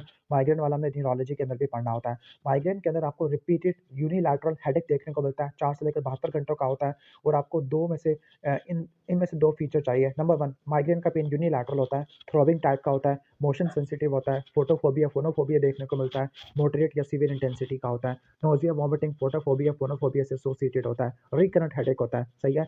तो इसके मैनेजमेंट क्या होती है, सही है। तो मैनेजमेंट में जब प्रिवेंशन लिखा हुआ है, प्रिवेंशन में एग्जर्बेटिंग फैक्टर को आपने अवॉइड करना होता है, लाइफस्टाइल मॉडिफिकेशन है, पट्टों के सुकून की मशक करनी होती है और साइकोथेरेपी है। प्रोफिलैक्सिस में आपने बीटा ब्लॉकर इस्तेमाल करने होते हैं, एबीसी इस्तेमाल करते हैं, anti convulsant, beta blocker, calcium channel blocker है, सही है। अब कैल्शियम चैनल ब्लॉकर में विरापेमिल इस्तेमाल करते हैं, एंटी कन्वल्सेंट में वेलप्रोइक एसिड है और बीटा ब्लॉकर में प्रोपेनोल है। इसके अलावा टीसीए भी दे सकते हैं, एमिट्रिप्टालिन, ठीक हो गया। इसके बाद पोस्टपार्टम डिप्रेशन और पोस्टपार्टम साइकोसिस है, सही है। अब पोस्टपार्टम डिप्रेशन और पोस्टपार्टम साइकोसिस, इसका मैंने एक टेबल बनाया हुआ था इसका, ओके। वो टेबल भी काफ़ी इंपॉर्टेंट है दोनों को डिफरेंशिएट करने वाला। पहले हम वो टेबल देख लेते हैं। ओके, तो ये 3 कैटेगरीज़ की है मूड डिसऑर्डर। तो पोस्टपार्टम ब्लूज़, पोस्टपार्टम डिप्रेशन और पोस्टपार्टम साइकोसिस है। इनमें सबसे ज़्यादा जो कॉमन होता है पोस्टपार्टम ब्लूज़ होता है। इसका जो एवरेज टाइम है वो 2 से लेकर 4 दिन होता है, पोस्टपार्टम पीरियड में देखने को मिलते हैं सारे के सारे, और ये तकरीबन 1 हफ्ते में ठीक हो जाता है। अब इसके सिम्पटम में क्या होगा, आँखों में आँसू आ जाएँगे, इंसोम्निया होता है, पुअर कंसंट्रेशन और डिप्रेस्ड मूड आपको देखने को मिलता है, और ये खुद ब खुद ठीक हो जाता है। पोस्टपार्टम डिप्रेशन आपको देखने को मिलता है, इंसिडेंस इसका यानी थोड़ा कम है, और इसका जो एवरेज टाइम होता है 2 हफ्तों से लेकर 12 महीनों पे आपको देखने को मिलता होता है, सही है। ओके, और इसका जो एवरेज ड्यूरेशन होता है वो आपको 1 साल तक होता है। अब इसमें क्या होगा, इसमें आपको डिप्रेशन की चीज़ें देखने को मिलेगी, और ये सिम्पटम इवनिंग में वर्स हो जाते हैं। इसमें आपको एंग्जायटी मिलता है, डिफ़िकल्टी इन फॉलिंग asleep है, लेबाइल मूड होता है और इरिटेबिलिटी देखने को मिलता है, जिसमें आपने एंटी डिप्रेसेंट इस्तेमाल करने हैं। जबकि पोस्टपार्टम साइकोसिस तीसरे या चौथे दिन में आपको देखने को मिलता है, और इसमें आपको कन्फ्यूजन देखने को मिलती है, डिस्ट्रैक्टिबिलिटी देखने को मिलती है, साइकोसिस वाले फीचर होते हैं, अटेंशन डेफिसिट होता है, और ऐसी थॉट्स आती है कि माँ अपने बच्चे में दिलचस्पी नहीं ले रही, इसके अलावा अपने बच्चे को नुकसान पहुंचाना चाह रही है, हैलुसिनेशन भी देखने को मिल सकता है। और पोस्टपार्टम साइकोसिस में आप एंटी साइकोटिक फार्माकोथेरेपी करते हैं। तो ये ऑलमोस्ट हो गया हमारा। नेक्स्ट हम चलते हैं अपने वापस इस पर पोस्टपार्टम डिप्रेशन वाले टॉपिक पर। तो पोस्टपार्टम डिप्रेशन में आपको विद इन अ मंथ या विद इन अ ईयर में देखने को मिलता है, उसका प्लेयर सारा खत्म हो जाता है, दिस इज कॉल्ड एनीडोनिया, उसको नेगेटिव थॉट्स आ रही होती है, और प्रीवियस हिस्ट्री भी आपको पोस्टपार्टम डिप्रेशन की आपको देखने को मिल रही है, ठीक है, ओके। इसके बाद है कि अपने आप को वर्थफुल नहीं समझ रही होती पोस्टपार्टम डिप्रेशन में, ठीक है। अब इसका प्रिवेंशन क्या होती है, कैसे प्रिवेंशन करोगे, रीअश्योरेंस करोगे, पेशेंट को एक्सप्लेन करोगे, एजुकेशन करोगे ताकि सोशल सपोर्ट को बढ़ा सके, और आपने अडाप्टेशन करनी होती है, अडाप्टेशन रिस्पॉन्स को इन्हांस करना होता है। तीनों फजूल पॉइंट है प्रिवेंशन के। इसके बाद इंडिकेशन ऑफ इलेक्ट्रोकन्वल्सिव थेरेपी है। इलेक्ट्रोकन्वल्सिव थेरेपी कब करेंगे, जब किसी बंदे को सीवियर डिप्रेशन हो या मेडिकल ट्रीटमेंट लिया उसे ठीक नहीं हुआ, या सीवियर कैटाटोनिया है, साइकोसिस भी हो गया है, या न्यूरोलेप्टिक माइग्रेन सिंड्रोम है। तो ये आपने 3 याद रख लेने हैं। इसके बाद है कि एक हेल्दी बेबी को उसने जन्म दिया है, विद इन अ मंथ उसको लो मूड हो गया है, वीपिंग है और अपने बेबी का केयर नहीं कर रही, तो ये पोस्टपार्टम डिप्रेशन होता है, ठीक है। इसमें ट्रीटमेंट में क्या होगा, साइकोथेरेपी और फार्माकोथेरेपी है। साइकोथेरेपी में वही पॉइंट्स लिखे हुए हैं, रीअश्योरेंस, एक्सप्लेनेशन है, एजुकेशन करनी है ताकि सोशल सपोर्ट को इन्हांस कर सके, ठीक है। हस्बैंड की सोशल सपोर्ट को बढ़ा देना है और अडाप्टेशन रिस्पॉन्स को बढ़ा देना है, और कॉग्निटिव बिहेवियर थेरेपी है। एंड फार्माकोथेरेपी में एंटी डिप्रेसेंट है, लाइक एसएसआरआई, फ्लॉक्सेटिन इस्तेमाल करते हैं। नेक्स्ट है पोस्टपार्टम साइकोसिस। ये भी आपको विद इन अ मंथ देखने को मिलता है, लेकिन ये तीसरे से लेकर चौथे दिन में आपको देखने को मिलता है। इसमें आपको साइकोसिस वाले फीचर देखने को मिलते हैं, सडन ऑनसेट का होता है, सस्पिशियस होती है, इम्पल्सिविटी होती है, और उसको हेलुसिनेशन आती है, ऐसी हेलुसिनेशन जो उसको ये कह रही है कि अपने बच्चे को नुकसान पहुंचा दो, तो ये पोस्टपार्टम साइकोसिस होता है। शॉर्ट टर्म मैनेजमेंट में आपने माँ को और बच्चे को दोनों को आपने हॉस्पिटल में एडमिट करना होता है। साइकोथेरेपी में आपने वही 4 आपने रट्टा मार लो, क्या थे, रीअश्योरेंस थे, ओके, एक्सप्लेनेशन थी, सोशल सपोर्ट को बढ़ा देना है, और लास्ट में आपने अडाप्टेशन रिस्पॉन्स को बढ़ा देना है। निमोनिका रीसा, RESA, reassurance, explanation, social support और अडाप्टेशन है, और CBT भी कर देते हैं। लॉन्ग टर्म मैनेजमेंट में एंटी साइकोटिक, एंटी डिप्रेसेंट और मूड स्टेबलाइजर इस्तेमाल कर लेते हैं, सही हो गया। अब एमसीक्यू पे आ जाते हैं। डिलीजन को कैसे डिफाइन करते हैं, delusion is a false fixed believe है जो कि सोशल, कल्चरल या एजुकेशनल बैकग्राउंड से बाहर आपको देखने को मिलता है। नेक्स्ट है 22-year-old वुमन है, okay, out of blue give history of fearful apprehension, okay, सही है, ओके। तो एप्रीहेंशन, एप्रीहेंशन किसको बोलते हैं, किसी परेशानी को बोलते होते हैं। शॉर्टनेस ऑफ ब्रेथ है, हाइपर वेंटिलेशन है, उसका दिल ज़्यादा धड़क रहा है, पैनिक अटैक्स आपको देखने को मिल रहे हैं, सही है। बाकी सब कुछ नॉर्मल है, तो ये पैनिक अटैक्स आपको इंडिकेट कर रहे हैं। एक पेशेंट है जिसको ऑब्सेशनल स्टेट है, ठीक है। तो ऑब्सेशन में आपको क्या देखने को मिलता है, रिपीटेटिव अनवांटेड थॉट्स होती है जिनको रेजिस्ट नहीं कर सकते होते। नेक्स्ट है कि एक पेशेंट है जो कि फिजिशियन के पास आया कि वो 2 महीने से उदास है, उसका वजन भी कम हो गया, एनर्जी खत्म हो गया, सुसाइड भी करना चाह रहा है, तो ये मेजर डिप्रेसिव डिसऑर्डर होता है। इसके बाद नेक्स्ट क्वेश्चन है 32-year-old वुमन है जो कि बिजी हाईवे में खड़ी है, वो ब्राइट क्लोथ्स पहने हुए है जो कि ट्रैफिक को कंट्रोल कर रही है। She has pressure of speech and okay speech का प्रेशर है और क्लेम्स करती है कि मैं हेड ऑफ द स्टेट हूँ, यानी ग्रैंडियोसिटी को क्लेम करती है। जो स्पीच प्रेशर्ड है ये भी इंडिकेट करता है बाइपोलर डिजीज को। सही हो गया। यानी अगर हाइपर एक्टिव होता है ना तो उसको बोलते हैं हम बाइपोलर डिजीज। इसके बाद नेक्स्ट है कि एक पेशेंट है जिसको सडन ब्लाइंडनेस हो गई आफ्टर हर पेरेंट्स। तो ये डिसोसिएटिव ब्लाइंडनेस होती है, किसी पर्टिकुलर सिचुएशन के लिए होती है, तो उसको हम किस में इंक्लूड करते हैं, डिसोसिएटिव कन्वर्जेंट डिसऑर्डर, जिसको हिस्टीरिया कहते होते हैं।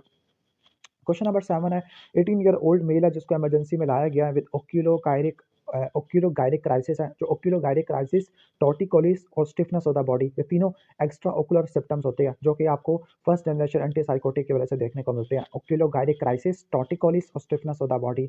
नेक्स्ट है 74 ईयर ओल्ड वुमेन। अच्छा मैंने क्या बताए थे, पार्किंसन बताया था, कैथीजिया बताया था, डिस्टोनिया और डिस्काइनेजिया बताया था मैंने इनके एक्स्ट्रा पिरामिडल सिम्टम्स का, जो कि D1 की वजह से होते हैं, D2 रिसेप्टर को ब्लॉक करने की वजह से होते हैं। टिपिकल एंटीसाइकोटिक है, फर्स्ट जनरेशन है। इसके बाद है कि एक 74 ईयर ओल्ड वुमन है जिसकी प्रोग्रेसिव डिक्लाइन हो रही है, रिसेंट मेमोरी, अब एज देखो काफ़ी ज़्यादा बड़ी है, डिफिकल्टी इन नेमिंग ऑब्जेक्ट है, तो ये अल्जाइमर का पेशेंट है।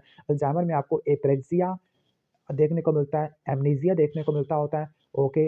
इसके अलावा एग्नोशिया आपको देखने को मिलता होता है। सही हो गया। ये चीज़ आपको देखने को मिलती होती है और अपनी डेली एक्टिविटीज़ भी सही से परफॉर्म नहीं कर पा रही। सही हो गया। तो ऑलमोस्ट ये अल्जाइमर डिजीज़ बताया हुआ है। इसके बाद नेक्स्ट पेशेंट है कि एक मेल 18 साल का मेल है जिसको उसकी हॉस्पिटल में लेके गए हैं फॉर शोइंग सेल्फ निगलेक्ट है, अपने आप से बातें करता है, मेंटेनिंग ओड पोस्चर है, कभी कभार हंसता भी है और 1 महीने से ज़्यादा का ड्यूरेशन हो गया। ठीक है।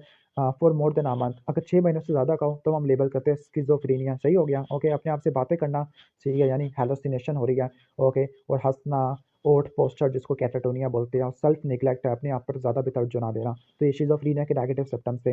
नेक्स्ट है कि अ पेल लुकिंग 10 ईयर ओल्ड बॉय है जिसको पेरेंट्स लेके गए हैं कि उसको स्कूल में बहुत ज़्यादा परफॉर्म कर रहा है, अच्छा परफॉर्म नहीं कर रहा, लेकिन म्यूजिक में इंटरेस्ट ले रहा है और इसके माइलस्टोन भी डिले है और सिंगल पाल्मर क्रेज है। सिंगल पाल्मर क्रेज है, मेंटल रिटार्डेशन है, लेकिन उनकी एक स्किल काफ़ी अच्छी होती है, म्यूजिक में स्किल काफ़ी अच्छी है। डिलेड मेंटल स्टोन्स है, यानी फिजिकल या मेंटल रिटार्डेशन है, तो ये डाउन सिंड्रोम में देखने को मिलती है। Pseudo hallucination are the recognised symptom of pseudo hallucination, pseudo seizure, ये आपको हिस्टीरिया या डिसोसिएटिव कन्वर्जन डिसऑर्डर में देखने को मिलते होते हैं। फोबिया क्या होता है, फोबिया को हम ठीक कर सकते हैं सिस्टमिक डिसेंसिटाइजेशन से, किसी पार्टिकुलर सिचुएशन के लिए होता है। ठीक है। और ये सिचुएशनल होता है, इसमें आपका बिहेवियर अवॉइडेंस होता है और आप सिचुएशन से भाग रहे होते हैं और सिम्टम्स ऑन एक्सपोजर देखने को मिलते हैं। सोमेटाइजेशन डिसऑर्डर में आपको मल्टीपल मेडिकली अनएक्सप्लेनेबल सिम्टम होते हैं जिनका कोई ऑर्गेनिक बेसिस नहीं होता। क्वेश्चन नंबर 14 पे चलते हैं। साइकोटिक डिप्रेशन में सब कुछ इंक्लूड होता है, क्या इंक्लूड नहीं होता? साइगी कैप्स को रट्टा मार लेना, तो इसमें रेसिंग थॉट्स नहीं होती। रेसिंग थॉट्स तो आपको बाइपोलर डिजीज में देखने को मिलती है। साइगी कैप्स मैंने बताया था, इसमें स्लीप था, इंटरेस्ट था, गिल्टी था, एनर्जी था, कंसंट्रेशन था, एपीटाइट था और साइकोमोटर चेंजेस था। Recognise symptoms and signs of paranoid. Paranoid जो शक्की होता है, शक्की, शक्की दूसरों पे शक करने वाला, भरोसा ना करने वाला, शिज़ोफ्रेनिया। तो इसमें आपको डिल्यूजन और परसिक्यूशन देखने को मिलता है कि ऐसा लगता है कि लोग उसको नुकसान पहुंचाना चाह रहे हैं किसी जेलसी की वजह से। सही हो गया। और इसे इंतकाम लेना चाह रहे हैं। Recognise treatment of obsessive compulsive neurosis include all of the following except. तो क्या नहीं करवाओगे आप? ईसीटी। ईसीटी होता है इलेक्ट्रोकन्वल्सिव थेरेपी होता है। ओके। तो ईसीटी वैसे ओसीडी में वैसे टेक्स्ट में लिखा तो था, लेकिन ज़्यादा बाकी ऑप्शन कोई बन नहीं सकता। रिस्पॉन्स प्रिवेंशन ये करते होते हैं, मॉडलिंग रीमॉडलिंग ये भी करते होते हैं, आरईएम तो करते हैं। आरईएम क्या है? Response prevention, analytical oriented therapy और एमसी मॉडलिंग करते होते हैं। एसएसआरआई भी इस्तेमाल करते हैं, लेकिन ईसीटी का रोल नहीं है। पेशेंट विद डिलीरियम है, डिलीरियम में आपको विजुअल हैलुसिनेशन आपको देखने को मिलती है, एक्यूट टॉक्सिक कन्फ्यूजन स्टेट होती है। नेक्स्ट है कि एक पेशेंट है जिसने जो हीरोइन ले रहा था लेकिन विड्रॉल हो गया। विड्रॉल में आपको सीएनएस के एक्साइटिंग सिम्टम देखने को मिलते हैं, लेकिन यहाँ पे कॉन्स्टिपेशन नहीं देखने को मिलेगा। ठीक हो गया। ओके। सही है। स्वेटिंग, ट्रेमर, ये सब कुछ चीज़ें आपको देखने को मिल सकती है। Recognise signs of conversion disorder. जो कन्वर्जन डिसऑर्डर होते हैं उनके क्या रिकॉग्नाइज साइंस होते हैं? इसमें लाबेली इंडिफरेंस देखने को मिलता है, पेशेंट अनकंसर्न्ड होता है अपने इम्पेयरमेंट के बारे में। सही हो गया। तो इसके बाद है कि यानी lack of emotional reaction to the physical symptom experience by the person. Somatic symptom of depression include all of the following except, इसमें लिबिडो ज़्यादा नहीं होती बल्कि कम हो जाती है। Ideal drug for depression is SSRI होती है, सिलेक्टिव सेरोटोनिन अपटेक इनहिबिटर होता है। ऑडिटरी हेलुसिनेशन आपको स्किज़ोफ्रेनिया में देखने को मिलते होते हैं। एक पेशेंट है जिसको यूनिलैटरल हेडेक है, स्टैबिंग पेन है just below the right I. सही हो गया। ओके। और उसकी आई इरिटेटेड है, लैक्रिमेशन बढ़ रही है, पेन 60 टू 90 है, with discrete episode each day है, क्रेनियल नर्व बिल्कुल नॉर्मल है। तो ये हेडेक कौन सा है? ये क्लस्टर हेडेक होता है, मेल्स में ज़्यादा देखने को मिलता है, यूनिलैटरल होता है, पेरी और बैटल पेन होता है और ऑटोनॉमिक स्टिमुलेशन देखने को मिलती है, लाइक टेयरिंग है, नेजल कंजेशन है, कंजक्टिवल कंजेशन है। तो इसमें आप सुमाट्रिप्टान या 100% ऑक्सीजन लेते होते हैं, सबकुटेनियसली इंजेक्ट करते हैं सुमाट्रिप्टान को। क्वेश्चन नंबर 24 है 32 38 ईयर ओल्ड मैन है जिसको ओपीडी में लाया गया है, उसकी फैमिली लेके आई है क्योंकि उसका इंटेलेक्चुअल डिक्लाइन हो रहा है 2 महीनों से। स्लो राइटिंग मूवमेंट है with dystonic posturing, okay? Slow writing movements और डिस्टोनिक और इसके फादर में भी आपको ये सिमिलर आपको देखने को मिल रही है। अब जो स्लो राइटिंग मूवमेंट है उसको बोलते हैं एथिटोसिस है, डिस्निया हो रहा है और फैमिली हिस्ट्री भी है न्यूरोलॉजिकल सिम्पटम की, तो और इसको इंटेलेक्चुअल डिक्लाइन भी हो रहा है। अब ऐसा होता है कि उसका उसके फादर को 50 साल की उम्र में हुआ था, तो उसको 30 की उम्र में हो जाएगा। इसको बोलते हैं एंटीसिपेशन और ये आपको हंटिंगटन डिजीज़ में आपको देखने को मिलती होती है, क्लियर? यानी कोरियोफॉर्म मूवमेंट है और एथिटोसिस आपको देखने को मिल रही है। वैसे एथिटोसिस बताया हुआ था, इसने कोरियोफॉर्म लिखा हुआ है। नेक्स्ट है 38 ईयर ओल्ड फैक्ट्री वर्कर है जो कि जिसके लेग्स में वीकनेस डेवलप हो गई है। अब वीकनेस आ गई है, फैक्ट्री में काम कर रहा है और उसको कन्फ्यूजन भी डेवलप हो गई है, यानी कुछ सीएनएस को भी हिट कर लिया है। बायलैटरल फुट ड्रॉप और एट्रोफी देखने को मिल रही है। बुल फुट ड्रॉप आपको foot drop, wrist drop lead की पॉइजनिंग में होता है और लेड में आपको एनीमिया ऑफ क्रॉनिक डिजीज देखने को मिलता है और बेसोफिलिक स्टिपलिंग भी आपको देखने को मिलती होती है। Worst headache of my life तो ये सबरेक्टनाट हैबिट्स में देखने को मिलता होता है। एमिट्रिप्टालिन किस कैटेगरी में आती है? एंटी डिप्रेशन के अंदर आती है, टीसीए के अंदर आती होती है। एनोरेक्सिया नर्वोसा में क्या इंक्लूडेड नहीं होता? मेनोरेजिया नहीं होता, एमेनोरिया होता है 3 महीनों तक। एगोराफोबिया के बारे में क्या बात ठीक नहीं है? ओके, तो एगोराफोबिया ऑलवेज अकम्पैनिड बाय निस्टैग्मस, ये बात ठीक नहीं है। बाकी देख लेते हैं, अल्फा ठीक है, पैनिक अटैक में होता है, साइकोजेनिक वर्टाइगो में भी देखने को मिलता होता है, सही है। चार्ली देख लेते हैं, चार्ली में है कि fear of large open spaces है, ठीक है। डेल्टा है कि फियर ऑफ क्राउडेड प्लेस से फेयर होता है और घर में रहना पसंद करता होता है। Anti psychotic drug side effect करा देती है डोपामिन ब्लॉकेट की वजह से। वो कौन सा होता है? पार्किंसन, एकाथीसिया, डिस्टोनिया और काइनेसिया, टार्डिव डिस्काइनेसिया, तो ये इंक्लूड कर लेने आपने, ठीक है। इसके बाद हेलोसिनेशन के बारे में क्या बात ठीक नहीं है? तो हेलोसिनेशन आपको chronic alcoholism on withdrawal, okay, उसमें आपको देखने को आप सारे ऑप्शंस को देख लेते हैं। अल्फा है ट्रू विविड, यानी ट्रू सेंसेशन जैसा अपीयर होती है, ठीक है। इंडिपेंडेंट होती है, sensory organs are not included, okay. अच्छा, डी है occurs in the absence of perceptual stimulus है, seen in chronic alcoholics on withdrawal. एक मिनट ये चेक कर लेते हैं कि अल्कोहलिक वाले में ऑन विड्रॉल आपको देखने को मिलती है या नहीं मिलती। शुरू में होगा ये वाला अल्कोहल विड्रॉल के अंदर सीएनएस एक्साइटेशन लिखा हुआ है, विजुअल हेलुसिनेशन मिलती है वैसे अल्कोहलिक विड्रॉल में, सीएनएस एक्साइटेशन है ना क्रॉनिक अल्कोहलिज्म वाले में, लेकिन इसने लिखा हुआ है नहीं मिलती। तो आई थिंक इसका जो बेस्ट ऑप्शन होगा sensory organs are not included, वैसे इंक्लूडेड भी नहीं होते, independent of the will of the observer ये भी होती है। अब बेस्ट ऑप्शन आपका ई, चलो ई इंक्लूड कर लेते हैं, हालांकि विजुअल हेलुसिनेशन होती है। आगे है 30 ईयर ओल्ड पेशेंट है जो कि जिसकी सुसाइडल इंटेंशन हो रही है, तो मेडिकल स्टाफ में लेके गया हुआ। तो वरिंग फीचर क्या होता है? वरिंग फीचर क्या होगा? Female sex, age 30, writing suicide note है, एब्सेंस ऑफ फैमिली हिस्ट्री है।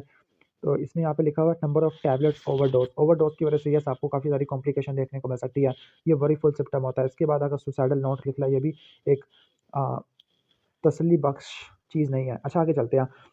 एक 52 ईयर ओल्ड मेल है जिसको अरेस्ट कर लिया एब्नॉर्मल बिहेवियर की वजह से, उसको हॉस्पिटल में लेके गया हुआ है क्योंकि उसको डिल्यूजनल बिहेवियर है और उसको ग्रैंड माल सीजर हो गया ड्यूरिंग एग्जामिनेशन है, ठीक है। तो व्हाट मेडिकेशन में लीड टू द सीजर है? अब उसको डिल्यूजनल बिहेवियर हो रहा था और उसके लिए ड्रग ले रहा होगा, डेट मीन्स क्लोप्रोमाजीन है, और क्लोप्रोमाजीन का क्या साइड इफेक्ट होता है? एपिलेप्सी करवा देती है। नेक्स्ट है कि एक पेशेंट है जो कि लिथियम इस्तेमाल कर रहा है, ओके, सही है, और साइकेट्रिस्ट सोचता है कि लिथियम की डोज ने ज़्यादा ले लिया, तो लिथियम की इसकी वजह से क्या होगा लिथियम की टॉक्सिसिटी की वजह से? तो लिथियम की टॉक्सिसिटी में आपको क्या देखने को मिलता है? हैलुसिनेशन है, ट्रेमर्स है, एटेक्सिया देखने को मिलता होता है। इसके अलावा आपको हाइपरथायरॉयडिज्म देखने को मिलता है लिथियम की टॉक्सिसिटी के अंदर, सही हो गया। और रीनल फेलियर आपको देखने को मिलता है, seizures, tremor, weight gain, hypothyroidism, nephrogenic diabetes insipidus, renal failure और टेराटोजेनिक, ये सारे साइड इफेक्ट होते हैं। इसके बाद नेक्स्ट है कि एक मेल है जिसको अरेस्ट किया स्ट्रीट फाइट के लिए और उसके और टैकीकार्डिया है, प्यूपिल डायलेटेड है, डेट मींस कि सिम्पैथोमिमेटिक ड्रग्स है, हाइपरटेंशन भी हुई हुई है, इंक्रीज साइकोमोटर चेंजेस है, ओके। टैकीकार्डिया और डायलेटेड प्यूपिल और hypertension, that means increase sympathetic stimulation है, तो कोकेन इस्तेमाल की हुई है। नेक्स्ट है कि एक 20 ईयर ओल्ड फीमेल है जो कि नर्वस है और attention nervous of being focus of attention in public है, या फिर being caught in embarrassing behaviour है, यानी वो लोगों में घूमना फिरना पसंद नहीं है उसको, पब्लिक से इसको फोबिया है और वो अवॉइड कर रही है पार्टीज को और कैंटीन को। अगर सिचुएशन को अवॉइड करना तो उसको बोलते हैं फोबिया, और अगर स्केप करना तो उसको पैनिक अटैक कहते होते हैं, और उसको डेवलप पाल्पिटेशन, एंजाइटी और ट्रेमर्स ड्यूरिंग सोशल एंगेजमेंट है, तो ये फोबिया वगैरह होता है, सोशल फोबिया है, सही हो गया। इसके बाद नेक्स्ट हम आगे चलते होते हैं क्वेश्चन नंबर 37 के अंदर। इसके बाद है कि 50 ईयर ओल्ड मैन है जिसको हैवी अल्कोहल यूज़ है और उसको कन्फ्यूजन हो गया है और उसको वॉइस सुनाई दे रही है कि उसकी नर्स उसको मारना चाह रही है। तो वो कौन-सा फाइंडिंग है जो कि अल्कोहलिक हैलुसिनेशन को प्रेफ़र कर रही है एज़ कम्पेयर टू डिलीरियम। अगर उसकी कॉन्शसनेस बिल्कुल ठीक-ठाक होगी तो वो डिलीरियम नहीं हो सकता। अदरवाइज़ डिलीरियम में कॉन्शसनेस खराब हो जाती है। इसके बाद है कि 40 ईयर ओल्ड अकाउंटेंट है जिसको बाइपोलर डिज़ीज़ है और वो बहुत ज़्यादा टालकेटिव है और कंसंट्रेट नहीं कर पा रहा। हाइपोमेनिया डायग्नोज़ है। कौन से ड्रग इस्तेमाल करोगे? लिथियम इस्तेमाल करोगे, साथ में टीसीए भी दे दोगे। इनसोम्निया है, एक्साइटेड मूड है, ज़्यादा बातें कर रहा है और चाहता है कि सारे इसके बारे में बातें सुने। क्योंकि वो मैसेंजर है, उसको एंटी डिप्रेसेंट दी गई है, तो डायग्नोज़ किया है बाइपोलर डिज़ीज़ है, स्पेसिफिकली मेनिया हो चुका है इसको करंटली। क्लियर? ऑलमोस्ट ये हो जाएगा। अब हम एमसीक्यूज़ पॉइंट पे आ जाते हैं। ड्रग और चॉइस फॉर बाइपोलर डिज़ीज़ के लिए लिथियम होती है, साथ में आप ऐड कर देते हैं, क्या ऐड कर देते हैं आप antipsychotic like sorry TC add कर देते हैं। हाइपरथर्मिया, कन्फ्यूजन है, न्यूरोमस्कुलर हाइपर रिएक्टिविटी और autonomic hyper reactivity. Autonomic hyper reactivity, neuromuscular hyper reactivity, fever, agitation ये आपको सेरोटोनिन सिंड्रोम में देखने को मिलती है, मायोक्लोनस देखने को मिलता है। जबकि फीवर और रिजिडिटी देखने को मिले और ऑटोनॉमिक डिसफंक्शन देखने को मिले तो वो न्यूरोलेप्टिक माइग्रेन सिंड्रोम था। शिज़ोफ्रेनिया में जो नेगेटिव सिम्पटम होता है वो सोशल आइसोलेशन है। कौन-कौन से नेगेटिव सिम्पटम थे? Poor self care, catatonia, blunted effect, evolution, autism, इसके अलावा एलोजिया ये इंक्लूडेड होता है। अब अल्कोहलिज़्म के क्या मार्कर होते हैं क्रोनिक अल्कोहलिज़्म में? जीजीटी होता है, ईएसटी होता है, इसके अलावा एमसीवी का बढ़ जाना, ये इंक्लूडेड होते हैं, सही हो गया। इसके बाद है कि डिसट्रस्ट और सस्पिशियस ऑफ अदर, किसी पे भरोसा ना करना तो वो पैरानॉइड पर्सनैलिटी में होता है। कोल्ड स्वेटी हैंड, ये एंग्जायटी में देखने को मिलते हैं। वार्म स्वेटी हैंड, थैलाटॉक्सिकोसिस में देखने को मिलते हैं। अगर कोई मेडिकल सिम्पटम है या मेंटल कंडीशन है, मेंटल मतलब न्यूरोलॉजिकल कंडीशन है, जो कि मेडिकली अनएक्सप्लेनेबल है, तो वो कन्वर्जन डिसऑर्डर होता है। अगर पेशेंट ये कहता है कि मेरा हेड ही मिसिंग है, तो उसको निहिलिस्टिक डिल्यूजन कहती है कि मैं एग्जिस्ट नहीं करता। इसके बाद है कि एक ओल्ड पेशेंट है जो कि अननेसेसरी इन्वेस्टिगेशन को डिमांड कर रहा है in spite of any physical sign है, ठीक हो गया। डिमांड कर रहा है बहुत ज़्यादा अननेसेसरी इन्वेस्टिगेशंस है, तो मुंचेसन सिंड्रोम आ जाएगा जो कि क्रॉनिक फॉर्म होती है फैक्टिशियस डिसऑर्डर की। सही है। ट्रीटमेंट ऑफ कन्वर्जन डिसऑर्डर के अंदर आपने साइकोलॉजिकल प्रॉब्लम को ठीक करना होता है, सीबीटी दोगे, इसके अलावा एंटीसाइकोटिक दोगे। कन्वर्जन को डिसोसिएटिव डिसऑर्डर या हिस्टीरिया भी कहते हैं और इसमें लाबेली इंडिफरेंस होता है। पॉजिटिव सिम्पटम ऑफ शिज़ोफ्रेनिया तो इसमें एबीसीडी होता है, ए से ऑडिटरी हैलुसिनेशन, बी से आपको ब्रॉडकास्टिंग, इंसर्शन या विथड्रॉल ऑफ थॉट्स आ जाती है, सी से कंट्रोल्ड फीलिंग एक्शन थॉट्स आ जाती है, डी से डिल्यूजन आपको देखने को मिलेगा। ओके, इसके बाद नेक्स्ट है कि एक पेशेंट है, अच्छा मियोसिस है, यूफोरिया और फॉर्मिकेशन। फॉर्मिकेशन का मतलब है कि उसकी स्किन के नीचे कीड़े चल रहे हैं। मियोसिस अगर आपको देखने को मिले तो ओपियाइड्स है और अगर मिड्रियासिस आ जाती तो वो कोकीन आ जाता। बाकी फॉर्मिकेशन तो कोकीन में भी होती है। एंजाइटी डिसऑर्डर है जिसमें आपको सडन अटैक्स होते हैं पैनिक के, लाइक हाइपर वेंटिलेशन है, चेस्ट पेन है, पाल्पिटेशन देखने को मिलती होती है, सही हो गया। तो ये पैनिक अटैक की चीज़ें होती है, सही है। स्वेटिंग भी आपको देखने को मिलती है, डिज़ीनेस भी देखने को मिलती है, गैरोफोबिया भी होता है। ऑब्सेशन है, कंपल्शन और परफेक्शनिस्ट, तो ये ऑब्सेसिव कंपल्सिव डिसऑर्डर होता है जिसमें आप रैम करते हो, रीमॉडलिंग, एनालिटिकल ओरिएंटेड थेरेपी और मॉडलिंग करते होते हैं। क्लियर? ऑलमोस्ट ये हो जाएगा। इसके बाद नेक्स्ट आगे चलते होती है जबकि सिस्टमिक डिसेंसिटाइजेशन किसमें करते हैं? सिस्टमिक डिसेंसिटाइजेशन करते होते हैं, फोबिया के अंदर करते होते हैं, ठीक है। साइकोमोटर डिप्रेशन है, साइकोमोटर डिप्रेशन, चेस्ट पेन, इसकी कोई लिंक नहीं बना, सही है।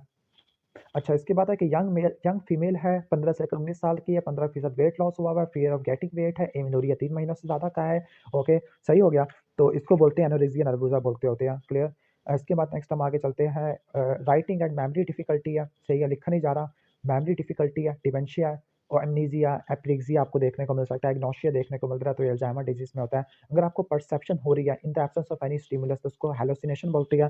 कैन आ गया, CAN confusion, ataxia, nystagmus Wernicke's encephalopathy में होता है। Not a feature of neuroleptic malignant syndrome, neuroleptic malignant syndrome में हाइपरग्लाइसीमिया नहीं होता। और क्या-क्या चीज़ें होती है? फीवर मैंने बताया था, रिजिडिटी मैंने बताया था, सही हो गया। इसके अलावा ऑटोनॉमिक डिस्टर्बेंस मैंने बताया था और मैंने ये कहा था कि इसमें ल्यूकोसाइटोसिस होता है और क्रिएटिन फॉस्फोकाइनेज के अलावा ज़्यादा होता है। आपने पेशेंट को आईसीयू में एडमिट करना होता है, हाइपरथर्मिया को रिड्यूस करना है, हाइड्रेशन को ठीक करना होता है, डेंड्रोलिन या ब्रोमोक्रिप्टिन ठीक करनी है। इसमें जो मोर्टेलिटी होती है विदाउट ट्रीटमेंट 20% है और विद ट्रीटमेंट 5% होती है, क्लियर? इसके बाद नेक्स्ट है कि पेशेंट ये सोचता है कि उसके टीचर उसको टैग करने वाले हैं पुलिस के साथ, तो ये पैरानॉइड पर्सनैलिटी डिसऑर्डर है या शिज़ोफ्रेनिया भी हो सकता है अगर 6 महीनों से ज़्यादा का है। ब्लाइंडनेस कन्वर्जन डिसऑर्डर के अंदर आती है और कन्वर्जन डिसऑर्डर में आके क्या-क्या चीज़ें आ जाती है। कन्वर्जन को हिस्टीरिया भी कहते हैं। सेंसरी में आपको मैंने बताया था कि एनेस्थीसिया, पैरास्थीसिया देखने को मिलता है, ब्लाइंडनेस होती है, मोटर में गेट डिस्टर्बेंस देखने को मिलती है और लाबेली इंडिफरेंस होता है। लेस लाइकली फैक्टिशियस डिसऑर्डर और पेशेंट कहता है मुझे लीवर का कैंसर हो गया है, कोविड हो गया है, एचआईवी हो गया है, तो हाइपोकॉन्ड्रियासिस होता है, सही है। इफेक्ट ऑफ अल्कोहल विथड्रॉल की वजह से पहले 24 घंटों में आपको पहले 24 घंटों में आपको क्या देखने को मिलता है? अ, बल्कि आपको दिखाना पड़ेगा यहाँ से, दूसरे 24 घंटों में आपको देखने को मिलता है फिट्स देखने को मिलते थे, टॉनिक क्लॉनिक है और अगले 3 से लेकर 4 दिनों में डिलीरियम ट्रेमेंस था और पहले 24 घंटों में सिर्फ सिंपल ट्रेमर्स आते हैं, ठीक हो गया। तो ये 3 T's आपको मैंने बताए थे, इसको याद करने का तरीका। सही हो गया? अगर आप ये वीडियो लास्ट तक देख लोगे ना तो आपके एमसीक्यूज़, एससीक्यूज़ सारा रिवाइज़ हो जाएगा, क्योंकि हम इंटीग्रेट करके चल रहे हैं। आगे चलते होते हैं, नेक्स्ट क्वेश्चन है कि common postpartum psychotic disorder. Postpartum वैसे पोस्टपार्टम ब्लूज़ होता है, अगर वो ऑप्शन में हो तो उसको लगाना है। इंटेलेक्चुअल डिसेबिलिटी, मेंटल रिटार्डेशन कब लेबल करते हैं? जब आईक्यू 70 से कम होता है। नॉर्मल आईक्यू कितना होता है? 90 से लेकर 110 तक होता है। वॉशिंग हैंड्स, बार-बार अपने हाथों को धो रहा है, उसको फंगल इन्फेक्शन है, इसकी थिंकिंग है तो ये ऑब्सेसिव कंपल्सिव डिजीज़ होता है। इर्रेलेवेंट बातें कर रहा है, एजिटेटेड है, हाइपर एक्टिव है, कंसंट्रेशन खत्म हो गई है और हैलुसिनेशन है, ठीक है? इसने लिखा हुआ है एक्यूट डिलीरियस डिसऑर्डर। वैसे टॉक इर्रेलेवेंट, अजीब-बकरीब बातें करना, एजिटेटेड है, कंसंट्रेशन खत्म हो गई है। हाँ, वैसे एक्यूट डिलीरियम आ सकता है। Changes in blood pressure, postural hypotension आपको टीसीए की वजह से देखने को मिलती है। इसके अलावा सिलेक्टिव नोरएपिनेफ्रिन रीअपटेक इन्हिबिटर की वजह से भी होती है। इसके बाद है drug for disruptive depressive disorder या मेजर डिप्रेसिव डिसऑर्डर में क्या इस्तेमाल करते होते हैं? एरिपेप्राज़ोल इस्तेमाल करते हैं और रिस्पेराडोन इस्तेमाल करते होते हैं। Thoughts that after death can not work है कि मैं मरने के बाद काम नहीं कर नहीं सकूँगा, दैट मीन्स पैरालिसिस है, तो ये कन्वर्जन डिसऑर्डर में आता है, न्यूरोलॉजिकल डिसफंक्शन है।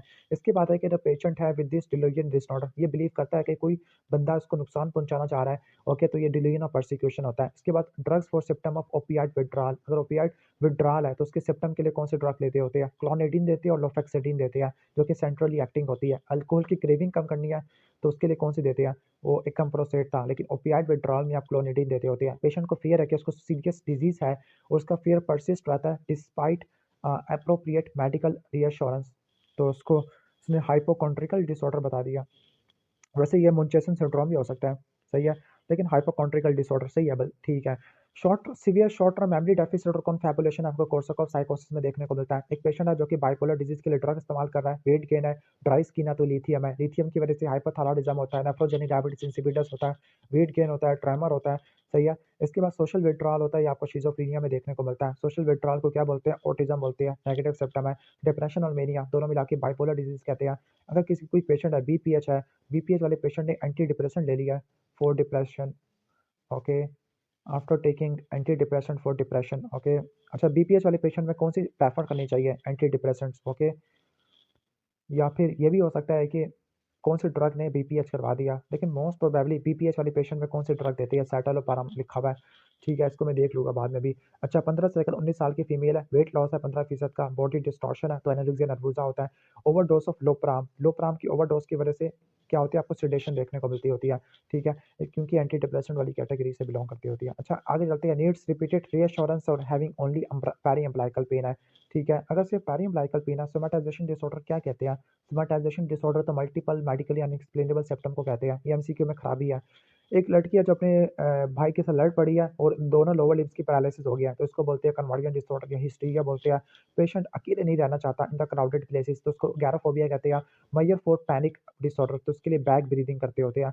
Side effect of atypical psychotic, तो ओलेंजापिन की वजह से वेट गेन होता है, क्लोजापिन की वजह से ग्रैनुलोसाइटोसिस होता है, रिस्पेरिडोन की वजह से क्यूटी इंटरवल बढ़ जाता है। रेस्टिंग ट्रेमर आपको पार्किंसन में देखने को मिलते होते हैं। इसके अलावा एकाइनेसिया, ब्रैडिकाइनेसिया, पोस्चरल ट्रेमर्स, माइक्रोग्राफी या हाइपोमीमिया आपको देखने को मिलता होता है। इसके अलावा एक्सप्रेशनलेस फेस होता है, फ्रस्टिनेटिंग गेट आपको देखने को मिलता होता है, पिल रोलिंग ट्रेमर्स होती है, कोगविल रिजिडिटी होती है, लेट पाइप रिजिडिटी होती है, सारे एमसीक्यूज पॉइंट है पार्किंसन के। एक्यूट टॉक्सिक कन्फ्यूजनल स्टेट, इसने डिमेंशिया लिख दिया, हालांकि आंसर है डिलीरियम। रिस्पिरेटरी अल्किलोसिस या पैनिक डिसऑर्डर वाले में आपको देखने को मिलती है। अगर आपको मल्टीपल मेडिकली अनएक्सप्लेनेबल सिम्पटम मिले तो वो सोमैटाइजेशन डिसऑर्डर होते हैं, क्लियर। अगर फैमिली हिस्ट्री है और साइकियाट्रिक सिम्पटम है, ठीक है, तो लाइक साइकियाट्रिक सिम्पटम क्या होगा? अच्छा, वैसे कहते हैं कि हंटिंगटन को के डिजीज में 3 एम्स होते हैं, ओके, 3 एम होते हैं, एक मूड वाला एम है, एक मूवमेंट वाला एम होता है, सही हो गया, ओके। हाँ, लाइक मैं पहले यहाँ से ओपन कर लूँ, हाँ, सही है। अच्छा, 3 एम होते हैं, एक एम से मूवमेंट है जिसमें आपको कोरिया देखने को मिलती है, एक एम से मेमोरी है जिसमें डिमेंशिया होता है और एक एम से मूड होता है, उसकी पर्सनैलिटी चेंज हो जाती है और सुसाइडल बिहेवियर होता है। नेक्स्ट क्वेश्चन है कि रिपीटेटिव हैंड वॉशिंग है तो ऑब्सेसिव कंपल्सिव डिसऑर्डर में होती है। कोई बंदा कहते हैं कि मेरे पास बहुत ज़्यादा पावर है, ग्रैंडियोसिटी है, तो ये मेनिया में देखने को मिलती है। इनवॉलंटरी पाउटिंग ऑफ माउथ, ये टार्डिव डिस्काइनेसिया में देखने को मिलता है। पाउट, ये जो सेल्फी वाला मुंह बना लेती है लड़कियां, उसको बोलते हैं पाउट, टार्डिव डिस्काइनेसिया। इसके बाद पेशेंट कंप्लेन करता है कि उसके कोई थॉट चुरा रहा है, कोई दूसरा लोग चुरा रहे हैं, तो उसको बोलते हैं थॉट विड्रॉल डिल्यूजन, ठीक हो गया, ओके। इसके बाद नेक्स्ट हम आगे चलते हैं, patient come to know that he has HIV. अब एचआईवी सुनने के बाद उसको पैनिक अटैक पड़ सकते हैं या इसका रिस्पॉन्स पहला क्या होगा? डिनायल का रिस्पॉन्स होगा। इस एमसीक्यू में बहुत सारी बातें मिसिंग है। अच्छा, ड्रग फॉर एंग्जायटी तो आप एसएसआरआई देते हैं, उसके अलावा बेंजोडाइज़ेपिन भी देते हैं। पेशेंट ये कहता है कि मुझे कोविड है, तो ये हाइपोकॉन्ड्रियल डिसऑर्डर है। स्टूडेंट एग्ज़ाम से 1 रात पहले उसने बोलना-चालना बंद कर दिया, तो वो कन्वर्जेंट डिसऑर्डर है। न्यूरोलॉजिकल डिसफंक्शन होती है। मसल ट्रेमर और सीके का लेवल बढ़ गया है आफ्टर एंटीसाइकोटिक, तो न्यूरोलेप्टिक मैलिग्नेंट सिंड्रोम होता है। वॉमिटिंग आफ्टर ईटिंग है, उसका कोई कंट्रोल नहीं है फूड के ऊपर, तो ये बुलिमिया नर्वोसा में देखने को मिलता है। अल्जाइमर डिजीज़ में ड्रग और चॉइस रिवास्टिगविन, ग्लेंटामाइन, मेमेंटीन होती है, ठीक है। विजुअल हैलुसिनेशन है और डिमेंशिया है। डिमेंशिया और विजुअल हैलुसिनेशन तो ये लुई बॉडी डिमेंशिया होता है, सही है। इसमें आपको टौ प्रोटीन भी देखने को मिलती है, ठीक है। इसके बाद laboratory report must be done before initiation of lithium, तो लिथियम स्टार्ट करने से पहले आरएफटी और थायराइड प्रोफाइल कराना होता है। आईक्यू 40 है, मॉडरेटली मेंटल रिटार्डेशन है, सही है। वैसे 70 से कम होना चाहिए मेंटल रिटार्डेशन लेवल करने के लिए। नैलोक्सोन हम मॉर्फिन को देते होते हैं, मॉर्फिन को काउंटर करने के लिए करते हैं। एक लड़का बहुत ज़्यादा टाइम वॉशरूम में लगा रहा है और ये कहता है कि मेरे कपड़ों पे बहुत ज़्यादा जर्म्स है और उसको सीआईए चेज़ कर रही है, तो ये डिल्यूजन ऑफ परसिक्यूशन है। Management for weakness in the legs and arms, तो वीकनेस है दैट मीन्स ये मोटर सिम्पटम है, न्यूरोलॉजिकल है तो ये आपका आ जाएगा, लाइक आपका हाइपोकॉन्ड्रियासिस है जिस पे आपने इनकरेज करना होता है। ट्रीटमेंट ऑफ शिज़ोफ्रेनिया तो फिनोथायाज़िन देनी होती है, ये एंटीसाइकोटिक होती है, फर्स्ट जनरेशन होती है। ट्रीटमेंट ऑफ फोबिया डिसऑर्डर तो सिस्टमिक डिसेंसिटाइजेशन करनी होती है फोबिया में, सही है। हिस्ट्री ऑफ डिप्रेशन है जो कि वर्स हो गया है, तो मोनो यूनिपोलर या मेजर डिप्रेसिव डिसऑर्डर होता है, सही है। Old man with confusion, drowsiness और हैलुसिनेशन है। Confusion, drowsiness, hallucination old people में तो डिलीरियम को इंडिकेट करता होता है। हार्ट बाईपास में जो आपने ड्रग नहीं लेनी होती वो एमिट्रिप्टालिन है क्योंकि कार्डियोटॉक्सिक होती है। इसके बाद दूसरे एमसीक्यूज पॉइंट्स पढ़ लेते हैं। अल्कोहलिक है और इसमें आपको ट्राइगेट मिल रहा है। कन्फ्यूजन, एटेक्सिया, निस्टैग्मस, तो ये वर्निकिस एन्सेफलोपैथी होती है। क्या-क्या मार्कर होते हैं? जीजीटी, ईएसटी और सीबीसी में एमसीवी बढ़ जाता है। कोर्साकॉफ साइकोसिस में आपको इरिवर्सिबल कंडीशन होती है। मेमोरी बॉडी की एट्रोफी होती है। शॉर्ट टर्म मेमोरी लॉस होता है। कॉन्फैबुलेशन होती है, एपैथी होती है, कोमा और डेथ देखने को मिलती है।